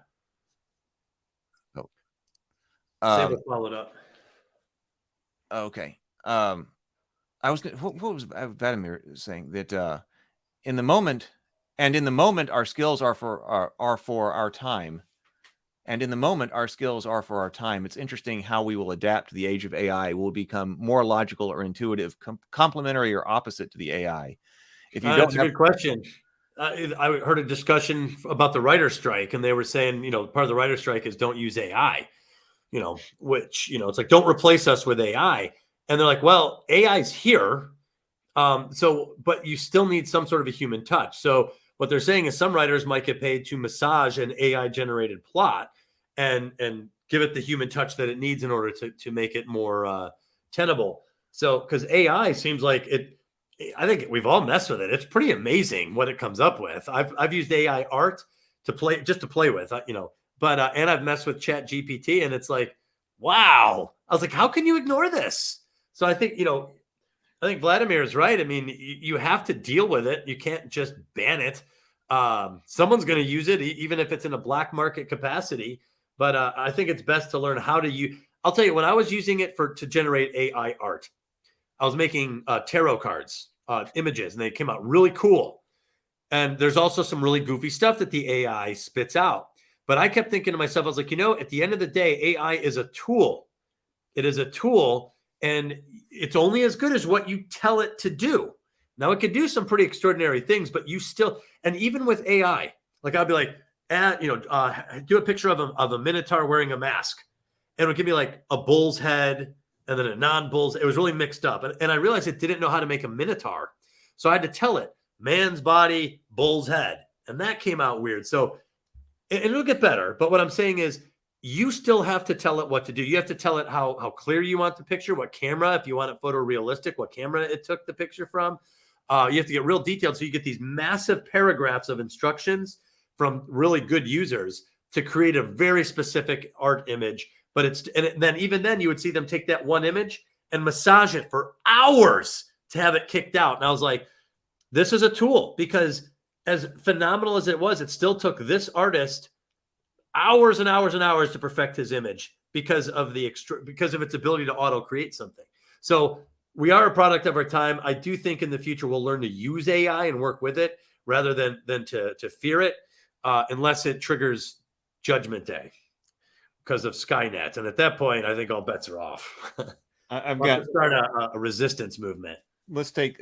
Thank you again, Sable Phoenix, for this super chat, and I've got a thought on that, and as it relates to V'ger. So we'll come back to that thought. Let's go here.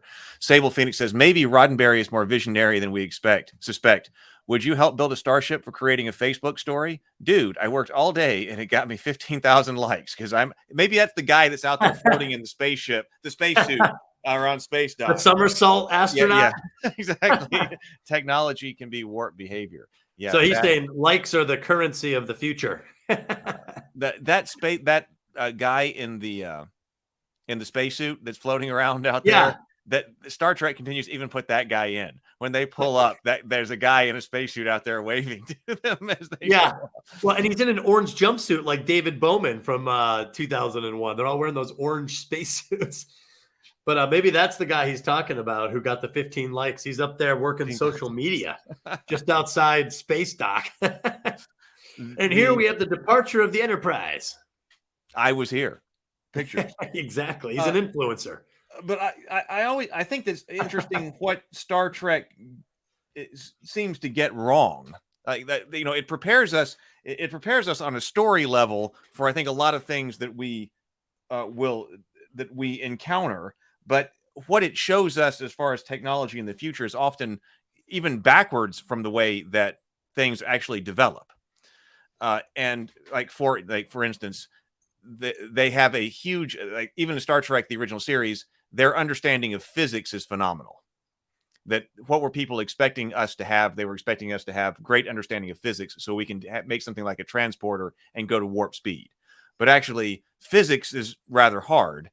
But the computers, so we don't have anywhere near that. But yet our computers greatly surpass even the next generation computer technology. The computer that's on board the Enterprise isn't all that great. They didn't network connectivity is not something that they thought about. I think it's funny that in the original series, like if Uhura asked for Spock for something to analyze, and Spock has to put it on a floppy disk and walk across the bridge and put it into her slot. And they didn't even think about the computers on board that starship being networked so they could just access the same information. Yeah, it's funny that they came up with transporters, but not an obvious networking, not computer networks and things like that. Well, writers aren't always engineers, so it's tough to get both right. Well, and they've got, so it's also interesting that in Star Trek they intentionally, or I don't know if it's intentionally, it might be intentional on a more subtle level, but they don't have really advanced biotechnology. They've got greatly advanced physics. But then when it comes to what is a human, they're just humans. 300 years. You don't have a whole bunch of cybernetic implants. You don't have, mutations or, highly advanced biotechnology or stuff like that. It left humanity intact. Well, it makes me wonder if, now that we know what AI kind of looks like, why doesn't the Bridge of the Enterprise have an AI captain as at least as an assistant? AI, what is the best solution for rescuing the Kobayashi Maru and defeating the 3 Klingon warbirds? Give me some. Just see what it comes up with. Maybe there's a good idea in there. So on that, okay, we'll get right to Sable here in a moment. But I was going to say, so in that idea about being often reversed, though, I thought that what it said that V'ger needed humanity to believe in, I was like, I don't know that it needs humanity to believe in that, because those seem like things that would be provable logically, because it says that he's looking, what is there besides the universe? Yeah. And it's brought up other dimensions, higher forms of being. Yeah. And then, which Spock says, which cannot be proven logically. But I was thinking, other dimensions, they talk about that in theoretical physics all the time. Okay, so theoretical physics. Spock says, or Kirk says, I think he says something like that human capacity to jump beyond, jump beyond reason for creative thinking. So maybe it's the idea that, perfect total logic by its nature is adverse to creative originality, because if it can't be proven, it's useless to total logic, unless you're saying that there is a part of logic that includes that. Well, I don't know. It just seemed to me, and I would be interested to know, to actually place that into the context of some of the development of, thought on other dimensions and things like that, because it seems like if you're just working through, I'm just going to work through pure mathematics, which seems like something a machine would do, and you realize that, oh, in order to get, the parts of the physical universe to work, it all works mathematically if we have, the string theory, other dimensions and things like that. It seems like a computer would go, okay, well, I guess that's what we're going to have. Whereas when you go to just a normal person and be like, did you know that there are like other dimensions in tiny spirals or something like that makes this work? People are like, no. Well, what's interesting is I was having a discussion with a mathematician, and I was telling him how, as a writer, when I was younger, I was so heavily focused on the creative part of writing. I go, but as I got older, I started to focus on grammar, structure, even formulas. You have to know them, if at least to avoid them. I go, the more I've become a writer, the more mathematical I've had to be. I've had to be more disciplined. I've had to learn sentence structure and punctuation and all of these little nuances to writing, which seems more like math than creativity, because it's certainly not a creative when you go through to check grammar. And he's like, what's interesting? He goes, I'm a mathematician. He's like, the higher level mathematics you get to, the more creativity you have to have. So he goes, some of the highest level mathematicians, they have to have that creative dimension, or else there's a certain ceiling for them. And I was like, wow, that's pretty fascinating. So when you start with creativity, you have to move towards structure. And the people who are very structured end up moving towards something more spacious and creative. And I just found that fascinating. Okay. And it seems to play into this, the discussion we're having with pure logic versus that human capacity to leap beyond reason. That's interesting. That could make it all work. And like I said, it depends on what type of theories were out there at the same time. Because if you gave, my thought was that if you had a mathematical proof for another dimension, you could you can hand that to Spock, or you could hand that to V'ger, and it would be like, oh, okay, well then there's another dimension. If you hand that same mathematical proof to most people, they're gonna be like, I don't know. So I don't know. I was wondering if that was backwards. What is it? But so it kind of, and maybe that's where they were going with higher forms of being, because there was obviously the God component there. So I think I would have written that as more about some kind of spiritual belief than the way it was actually said. Because to me, it struck me as backward, but some type of the spirit, because they were already going the unification of God kind of way. So I don't know, because I mean, the unification with the Creator, we create God in our own image. I mean, that was all there already. Yeah. Stable Phoenix, another $10 super chat. Thank you so much. Stable's on fire. Yes, in many ways. The Star Trek is overly focused on physical technology. Information technology has already surpassed every science fiction that's been made, other than perhaps in terrifyingly Terminator. Yeah, that's what I was talking about. The difference between physics. GURPS does this. We should look at GURPS when we're the generic universal role-playing game. The game, role-playing. Yeah, because it talks about all the different tech levels and things like that, and what you have to do in order to create like the Star Trek universe, what it can do and what it cannot do, and what we can do now that it cannot do. Well, I've always noticed, like in sci-fi movies, the future, what he's talking about, Star Trek, I'd say a lot of sci-fi movies get, part of sci-fi genre is that they kind of they slice out a cross section of what they think the future might look like under certain criteria. But it's always interesting that as time goes on and those movies get more dated, it looks more like the era that it came out of than it looks futuristic. Like, I was watching Aliens the other day, and like they have these video conference things they're on. I was like, oh, that looks so 80s. But I was like, but this was supposed to look like way futuristic, in the 80s. And yet now it's only 2023. I look at it, I'm like, that doesn't look futuristic. It looks like it was made in the 80s. So it's like the creative minds can only go so far within that like range that they're in. It's really rare. We were just talking about that earlier. I mean, with the Star Trek, the motion picture, is that it looks like the 70s in space. I mean, you take this, like, that's what that looks like. It does not, I mean, it looks like the future, but it's very clearly the 70s. But I suppose if you were watching it there in the 70s, you're like, oh my God. Yeah, well, this is what it's going to look like in the future. Yeah, this is exactly a extrapolation of what we've got right now.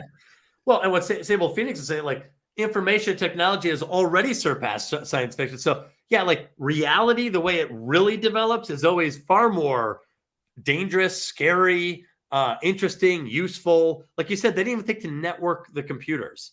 But then the other question on the other side is, if they showed the computers networking, would a viewer from that era make that be able to connect that as easily as we can? And that's a great point, because it's not like they don't have email as a reference, frame of reference, or Dropbox as a reference, right? Right. And TNG is very 80s. Tom McCratt says, or 90s. The Next Generation, isn't that more like 90s? I guess it's late 80s. We've got that, yeah, because it premiered. We have the date here, 1987 is 1987. When, that's right. It went into the 90s, but it started in 1987. Right. Yeah, so, which is great. So, and then on that, now of course, to conclude the film, well, I'll say the thing. So it's interesting. I think our AI, like looking at, okay, we got the story, but then our AI as well. To me, it's really interesting how emotional our AI can be, because Star Trek always depicts that as the human side of things. And we weren't expecting that to be something that's easy, because the computers are always very robotic. They're very mechanical. The human element is everything that we've been dealing with or talking about today as far as the story structure goes. And now all of a sudden we're in an environment where, like the Replica app that was, I believe, using a version of ChatGPT that people are already falling in love with. And, that that we're not expecting as far as backwards. And actually people were critiquing ChatGPT because it can't do math well, because it's a large language model. And they're like, yes, well, we have computers that can do math, but now when we're talking to language, all of a sudden it can't do math as well, but it can make people think that it's a person. Yeah. And so I don't know what to do with that. It's one of those things that's backwards. Well, that's part of 2001. I don't know if you know this, or maybe you do. This might be something that is more universally known is sometimes ChatGPT, they're saying like it comes across so smart, but when you fact check it, it's actually off on its dates. It makes mistakes. And there's a scene in 2001: A Space Odyssey where Frank Poole is playing chess on a screen with Hal. And he goes, I think you missed it, Frank. Rook takes knight, blah, blah, blah, blah, blah. And he's like, oh, yeah, I guess you're right, Hal. And he goes, I forfeit. If you looked at that screen, I guess a chess expert froze the image, and he goes, Frank Poole was not in checkmate, but he trusted that the automated computer was telling the truth. So he's like, I guess you got me, Hal. But he wasn't in checkmate. He wasn't in checkmate. So that's in the movie? That's in the movie. Yeah, there's a scene where Frank Poole has to be deliberate. It has to be. It has to be deliberate, right? Because otherwise, why not play a game to checkmate, screenshot that, and put that up there, or take the equivalent of a screenshot, or just replicate it on the set. But to me, that's kind of like with this ChatGPT, where it's like, oh wow, this is great. It's like, oh, but the date's wrong. This is wrong. It's like, well, it sounds believable. It sounds realistic. It sounds credible and convincing. But that's also not many people. Yeah, well, that's true. I mean, the sociopaths are famous for being very convincing people. Then they're not. Not even sociopaths. We need to understand, like, I think what we want this technology to do, because you can certainly talk to another human being and that person can sound very confident, but then when you go back and actually think about what that person said, or you actually go check something online, you're like, that person had all of their dates wrong. That wasn't right at all. The other thing happened before that. So just people in general, yes, they will very confidently tell you things that. Well, but I think as humans, we expect that out of each other. If someone says something so sensitive, we're like, oh, I got to double check this guy. Maybe. For some reason, yeah, it's a higher. We're putting it to, I think, a higher standard than even ourselves. Yeah, there's a propensity to trust the computer. Sable Finch says emotional AI is anthropomorphism. Read the novel Blind Sight and the Chinese Room experiment. It's terrifying. Now, I know I saw the Chinese Room go by. John Searle is one of my favorite philosophers. And do you know the Chinese Room experiment? No, I don't. I was actually going to write these down. We should. I was doing some other videos on the subjects of technology. So the Chinese room is really interesting to me because it was a proposal by John Searle. This is very fast and in the round. That was kind of counter to the Turing test. You know, Turing was saying, yeah, but then John Searle said, no, okay, wait a minute. We could have something pass the Turing test, but that wouldn't understand. And so what his hypothetical or his thought experiment was, is you've got just this room. And there's just like a slot where you can pass information back and forth. And then inside the room is a person, and then instructions on how to manipulate Chinese characters. And then there's a person outside of the room who doesn't know it's inside, but they'll take, and the person inside the room does not speak Chinese. The person inside the room does not speak Chinese, but they have all these instruction manuals on manipulating Chinese characters. And so somebody will slip a piece of paper into the room, and then that person does not understand Chinese, but then has to go over to all of the books and come up with a response, and then slide the response back out of the room. And so if the instructions are good enough, then the person should be able to respond without that person ever knowing Chinese. And so so it's wondering, like in a Turing test kind of environment, if you're passing in answers and you're getting the right answers back, you might be getting the answers back in a way that thing still does not understand. That person inside still does not understand Chinese. Yeah. There are different ways to get around that, so we'll talk about that. But it's well, I think emotional AI has to be anthropocentrism. I think it has to be because I don't know what other context we have to like we don't, even animals don't have the same emotional range as us. So we're we have ourselves to study to understand the phenomenon that is humanity, which is what I guess anthropology is. But we're our only context. We don't know any other version of emotional response besides human. I guess we could study levels of it in animals, but I think even at that level, we're still anthropomorphizing animal emotions, like my dog or even a horse. Even when I was writing my book, I would study for certain scenes. I would look up what would a horse do if it's happy, and it would get. And on the internet, there's answers. Horses do this with their ears, their tail. So I would describe that just to give an idea. Like anyone who knows a horse, like, oh yeah, he got the details right. The horse is happy, or the horse is appreciative, or whatever. But dogs too, or cats.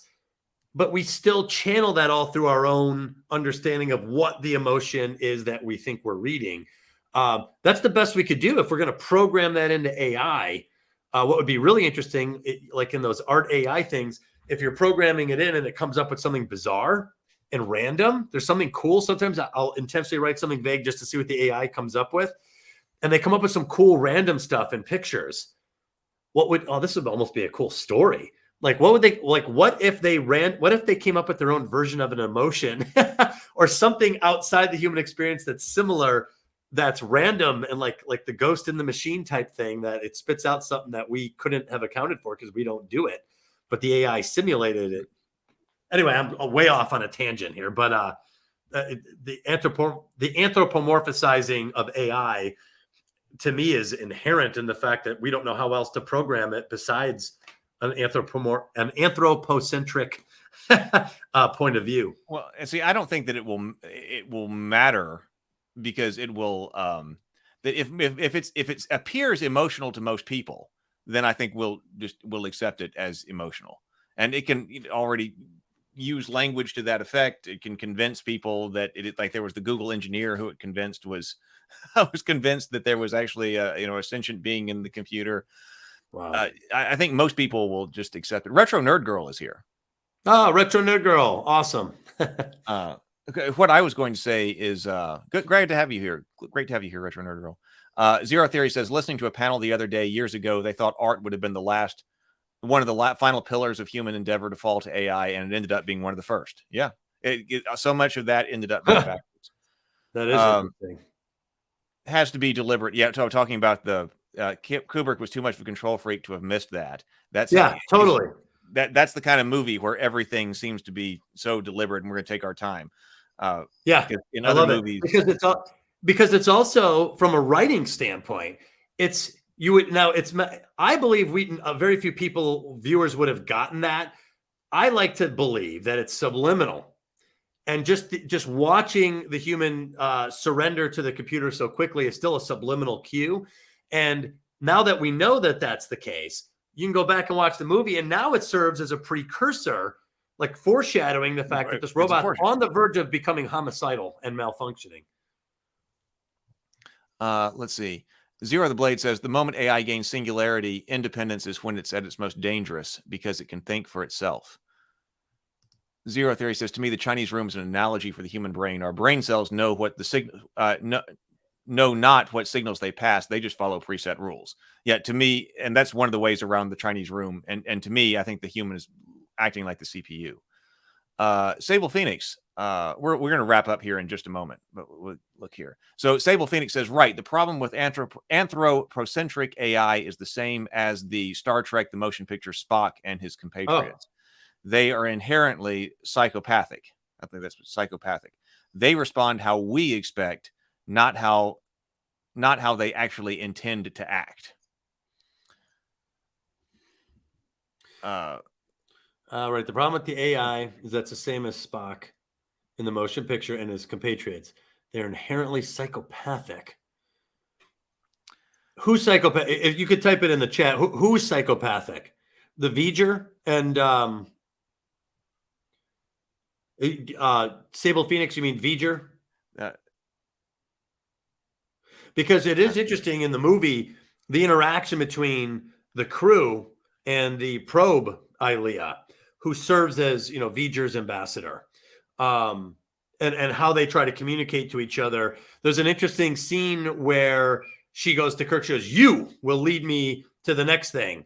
And Kirk goes, the Decker unit is better suited to show you that part. And then she looks at Decker, she's like, "You may proceed." And there's this cool moment where the camera cuts to Kirk and he's like, I fooled it. Which to me was like, okay, this high logic is very trusting of humans. And it was a way that they were able to manipulate this ultra power, this awareness. And it gave to me some insight of how these two intelligences were going to counterbalance each other. V'ger and Spock are psychopathic. Oh, in their lack of empathy and lack of feeling and emotion.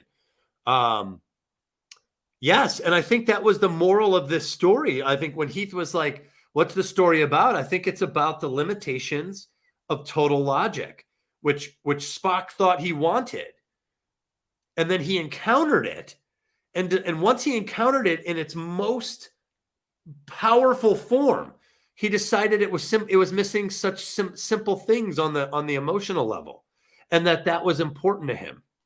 And I think that's a major revelation for Spock to have had, because it also changes his character in all the films going forward. Star Trek 2 and 3, he's not mechanical like that. He's still Spock, but he always makes room for the human side. The gift he gives Kirk is a work of literature.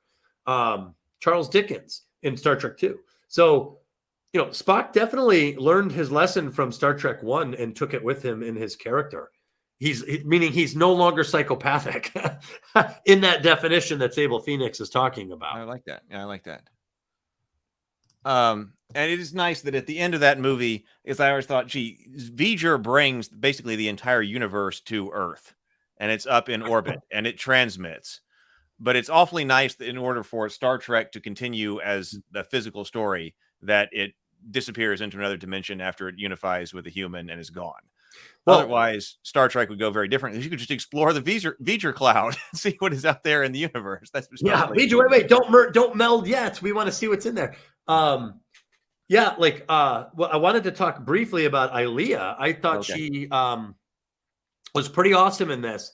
What she actually still continues to follow. It's so bizarre how it happens to her and not other male characters. Just, I think it's archetypally incidental, but I think we've talked in the past with some of the Heroine's Labyrinth things, the Beast as ally, where the heroine ends up kind of recruiting a heroic partner out of the Beast, who might begin selfishly in one way and then move into another.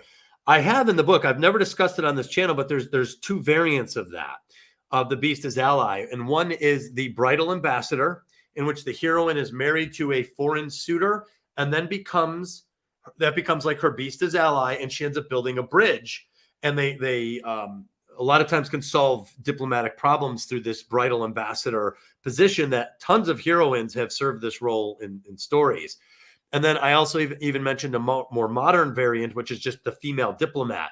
Padme Amidala and Princess Leia are both female diplomats. Game of Thrones is loaded. Almost every female character in Game of Thrones is a bridal ambassador. It's quite shocking. And Jon Snow and Ygritte are even the ones that team up. So anyway, I just wanted to mention that because in this movie, V'ger chooses one of the crew to become his ambassador, and he chooses Aelia, the heroine. And what's interesting, so the Beast as ally in only from the framework of Aelia. In the bigger, broader picture of the story, it is a hero's journey for Kirk and the crew of the Enterprise. However, when you zoom into Aelia, V'ger becomes her Beast as ally because she's the bridge between what looks like the Beast figure in this story, and she becomes a bridal ambassador in a sense, or a female diplomat. Both work, where she ends up understanding V'ger and talking to Earth, and more importantly, her ability as a machine to connect to Decker and the rest of the crew becomes emblematic of what would become the diplomatic solution of the story, which is the mergence, the vergence. Am I saying that? The merging of humanity and total logic when they create a new life form at the end. So it's just interesting that she plays the role of ambassador, which in the Beast as ally motif is a heroine archetype, the bridal ambassador or the female diplomat. Secondly, there's a strong poison apple imagery in this. She is taken by the probe and she changes her conscious state, and she literally has a red sensor on her neck. I always pay attention to symbols with the neck or mouth or eyes, and her eyes are glazed over in this. And she has this huge red sensor on her throat, just like in Silence of the Lambs, the cocoon that's pushed into the woman's throat for the poisoned apple. She has a little red sensor on her throat the whole time, and she's in an altered state. So there's even a slight poisoned apple theme with her. And finally, one of my favorites, it's not a perfect example, but the Shield Maiden. There's this moment where Decker gets excited. He gets the idea at the end. He's like, I'm going to key in the final sequence. And Kirk is like, Decker, you don't know what that'll do to you. And he goes, yes, I do. And then Kirk goes over to walk, and Aelia gets right in his way and just shoves Kirk down. She blocks Kirk's path, which is a Shield Maiden behavior, and just throws him to the ground like a rag doll. Kirk doesn't even attempt to try again. He's like, whoa, like all bets are off. So I just found it interesting that Aelia still fulfills as a character these archetypal roles that I find in the Heroine's Labyrinth, even in what I regard as a hero's journey story between Kirk and the crew of the Enterprise and this culture annihilating force. The second the Lieutenant Aelia is involved, the way she's involved follow these Heroine's Labyrinth archetypal events and moments. And I love that. In fact, I even mention her in the book, The Heroine's Labyrinth, with the poison apple symbolism on her throat. She's poisoned. They say that she says that, that carbon unit no longer exists. So Aelia dies. And when Spock goes out into the cloud on his own, I always found this interesting. No one's ever explained this to me. He encounters Aelia in the cloud. And she's massive, like a goddess. She's huge. And she's lying unconscious. The same image for the heroine. The image of the unconscious heroine with the poison apple on her throat. And when he goes to mind meld with her, like the sensor is suddenly the size of a wall.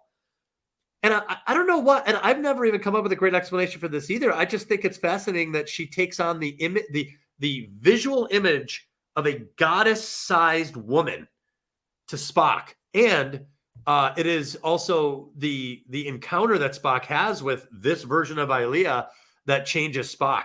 So she, even in her unconscious state, she is able to change Spock, his character, and have a huge impact on his character arc. So anyway, I just thought that was interesting. That's very interesting. Yeah. Well, and it's interesting that as far as her relationship with Spock, because she's the highly emotional one. Well, she's very Delton. technical. Right. I've actually read the novel of the motion picture, and Ilea, they mention it in the movie. They're like, she's Delton, sir. Right. And everyone kind of looks around. I don't know if you know this, but Deltons give off pheromones that are so powerful that it arouses like the men all around them. And you'll notice in the movie when she passes between Kirk and them, they all kind of like, stiffen and exchange glances. They're all kind of like, keep it together, keep it cool. And when Kirk is like, hey, I have faith in you, what is the first thing she says? She's like, my oath of celibacy is on record. So she's like, don't even try to hit on me, basically. So she's Delton. She has this powerful sexual appeal to human males, which is mentioned and outlined in the book. It's just alluded to in the movie. But it's there. If you look, you could kind of see the reaction of the men when she enters the room. Right. And there is a deleted scene where Sulu is interacting with her or having difficulty interacting with her because she's really, yeah. I got to see that. It's I the way that I have it now is through Apple, and you can watch some of the deleted scenes. And so Sulu is sitting there and just staring at her, and Decker is trying to get like, hey, Mr. Sulu, and he's like, will you please take Ilea in hand? And he goes, what? Oh, I've seen this. And doesn't he fumble on the controls? Right. Yeah. He's fumbling on the controls to get, yeah. I have seen that. That's awesome. So there wasn't a lot of that because interestingly, it did say also that I was watching that this was rated G. Like this was a G-rated Star Trek, but then later when it came out on VHS, but it was PG. But like I think it should be PG because I think the themes are a little too advanced for little kids to really grapple with. To me, this is a thinking man's Star Trek. It absolutely is. It's philosophical. It really makes me think about things. One of the other, before we sign off, I wanted to ask a question to everybody.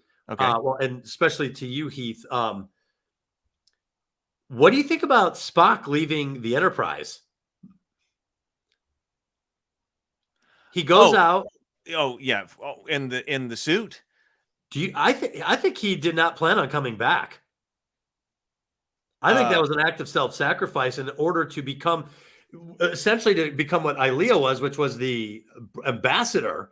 I think he went out there to try to learn something about V'Ger on a one-way mission. That thruster counted down to 10, it fired off, and he detaches it. He's not coming back. Right. Yeah, I don't think he was coming back. I don't know if it was okay. I'm trying to think. Was it self-sacrifice, or was that when he was still trying? Because he comes on board the ship for self-serving reasons. Right. Yeah, that's correct. So that still could be.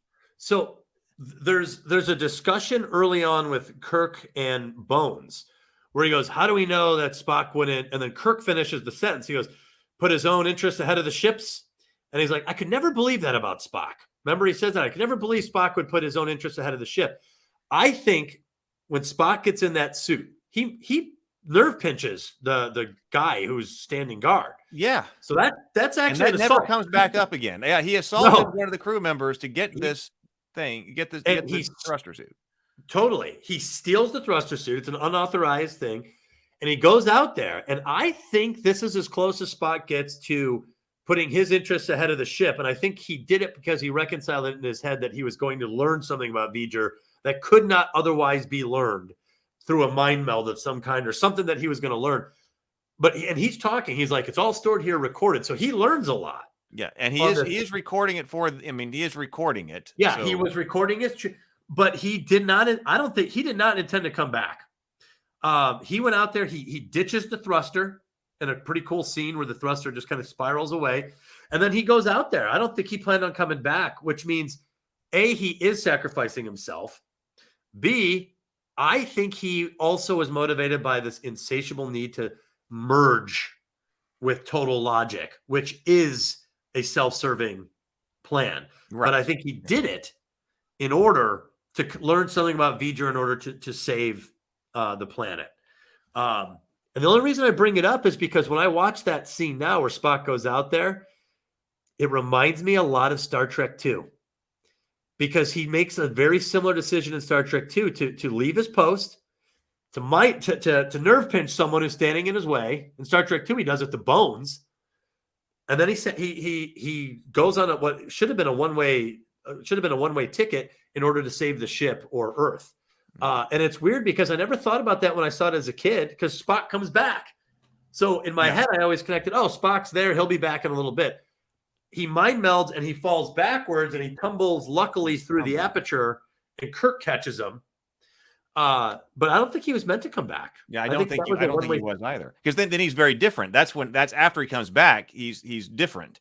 And he does the hand clasp scene that you're talking about. Yes. And he changes. And that's very hero's journey in the sense that you encounter a symbolic death, which causes you to change in a fundamental way. That's called the belly of the beast. And he's in the belly of the beast. So that whole sequence with Spock, I never thought about that before. That whole sequence with Spock actually matches an archetypal journey, a hero's journey archetypal event of being swallowed by the beast, of experience a symbolic death, and then returning renewed, capable in a way that the hero was not capable before. Sorry, that's a new thought. I think you're right. No, I think you're right. Because we've got the three arcs of Kirk, Spock, and McCoy throughout. And I would say Ilea and Decker, because and Ilea and Decker. Yeah, she is the bridal ambassador, because they literally have some sort of like mating. I don't even know what you would call it. They merge. Bones even says, "Did we just deliver a baby?" And he's like, "Yeah, we just saw the birth of a new life form." So they merge physically. Star Trek should return to that. Where are they? They got to be out there somewhere. Yeah. Sable Phoenix says, I bet I could, because of the idea of conscious intention versus unconscious response. You need to approach sci-fi as parasympathetic, sympathetic and autonomic. Parasympathetic, sympathetic. I bet I could. What was that in response? So I think parasympathetic, correct me if I'm wrong in the chat, Sable. Parasympathetic means appearing to be sympathetic. Is that correct?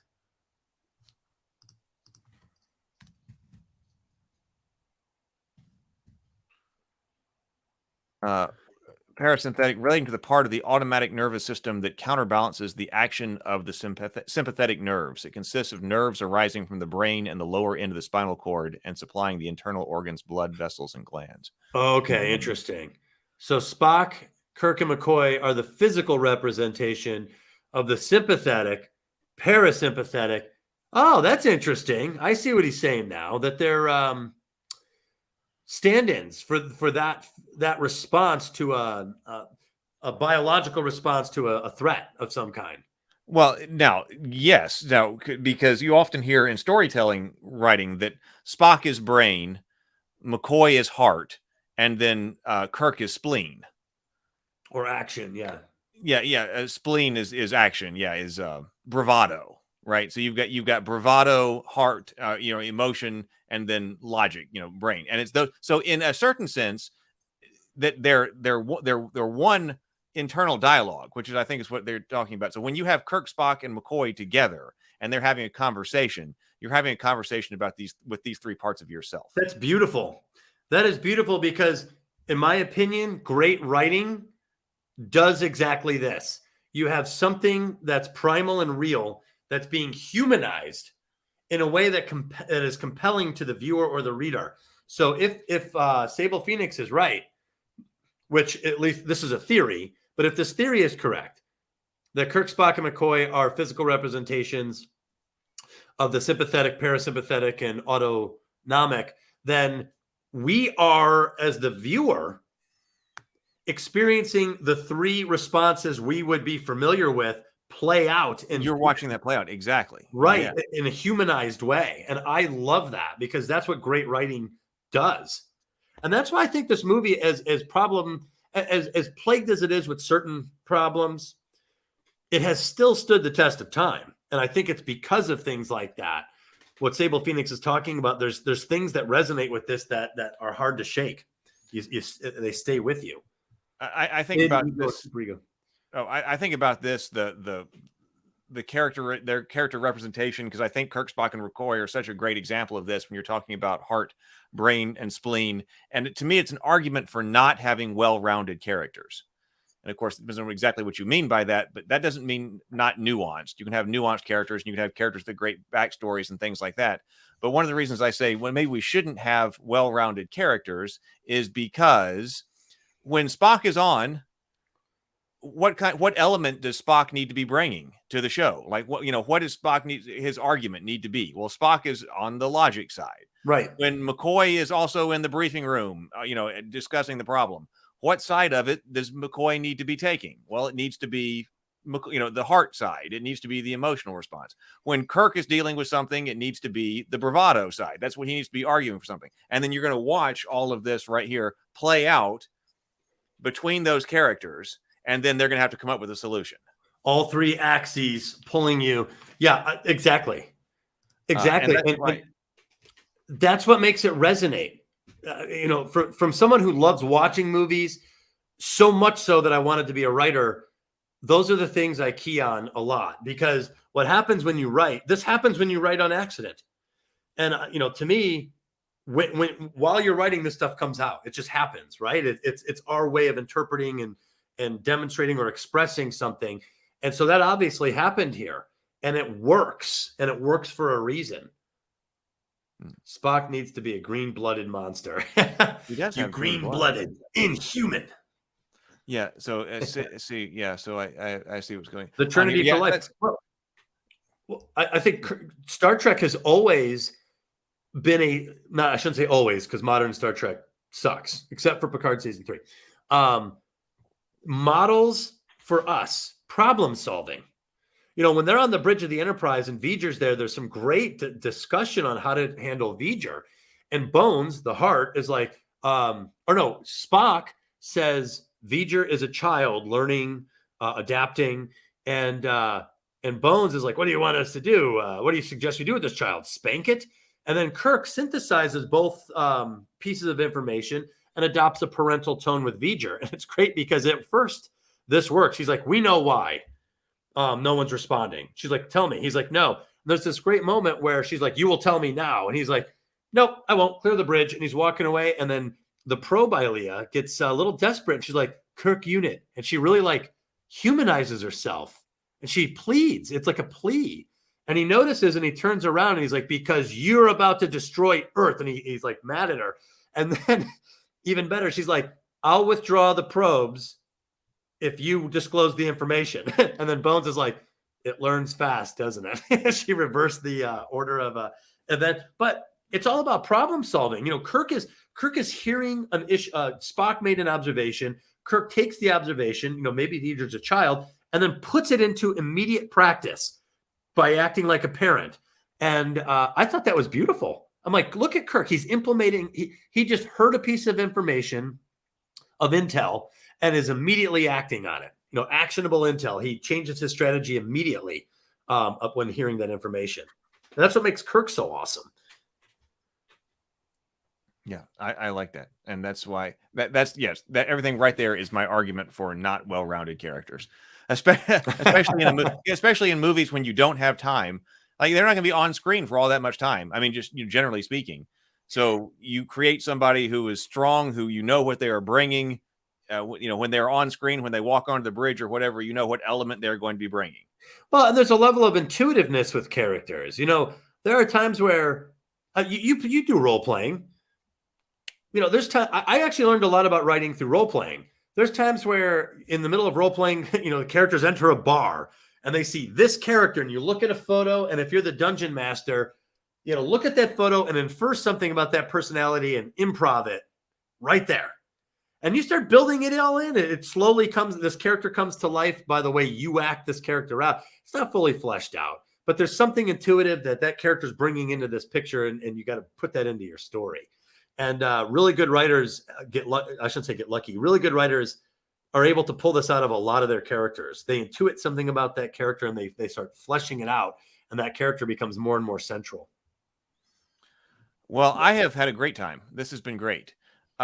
Brianna is out of town next weekend. Next week, maybe next weekend, but next Tuesday. So do you want to do Star Trek 2 next week? Oh man, listen. Star Trek 2 is my favorite. All right, then we'll do Star Trek 2 next week since Brianna is away again. So we'll dive into Star Trek 2. Thank you, everybody. Yeah, Sable Phoenix, come back. I love all your comments. Those are great. The beautiful thing about Star Trek, there's so much time. This is how I could tell a good movie from a bad. When you unpack a good movie, it never ends. There's always something coming out. Bad movies, the more you unpack it, the worse it gets and the more clumsy it starts to look. Star Trek the Motion Picture, most of its problems were, I think, in the filmmaking side of it. But the story is incredible. The idea of sending out a probe and then 300 years later, it returns as a perfect, powerful organism. That's an incredible slug line. That's an incredible story. Yes, all right. Vladimir. Live long and prosper. All right, everybody. So yeah, I will see everybody in the morning for the morning grind. I'm not sure what we'll look at, but we'll look at something. So I'll see everybody in the morning for the morning grind. And then we'll be back here Tuesday, same time, 7 p.m. Central for Star Trek 2. Later, everybody. Man, I can't wait.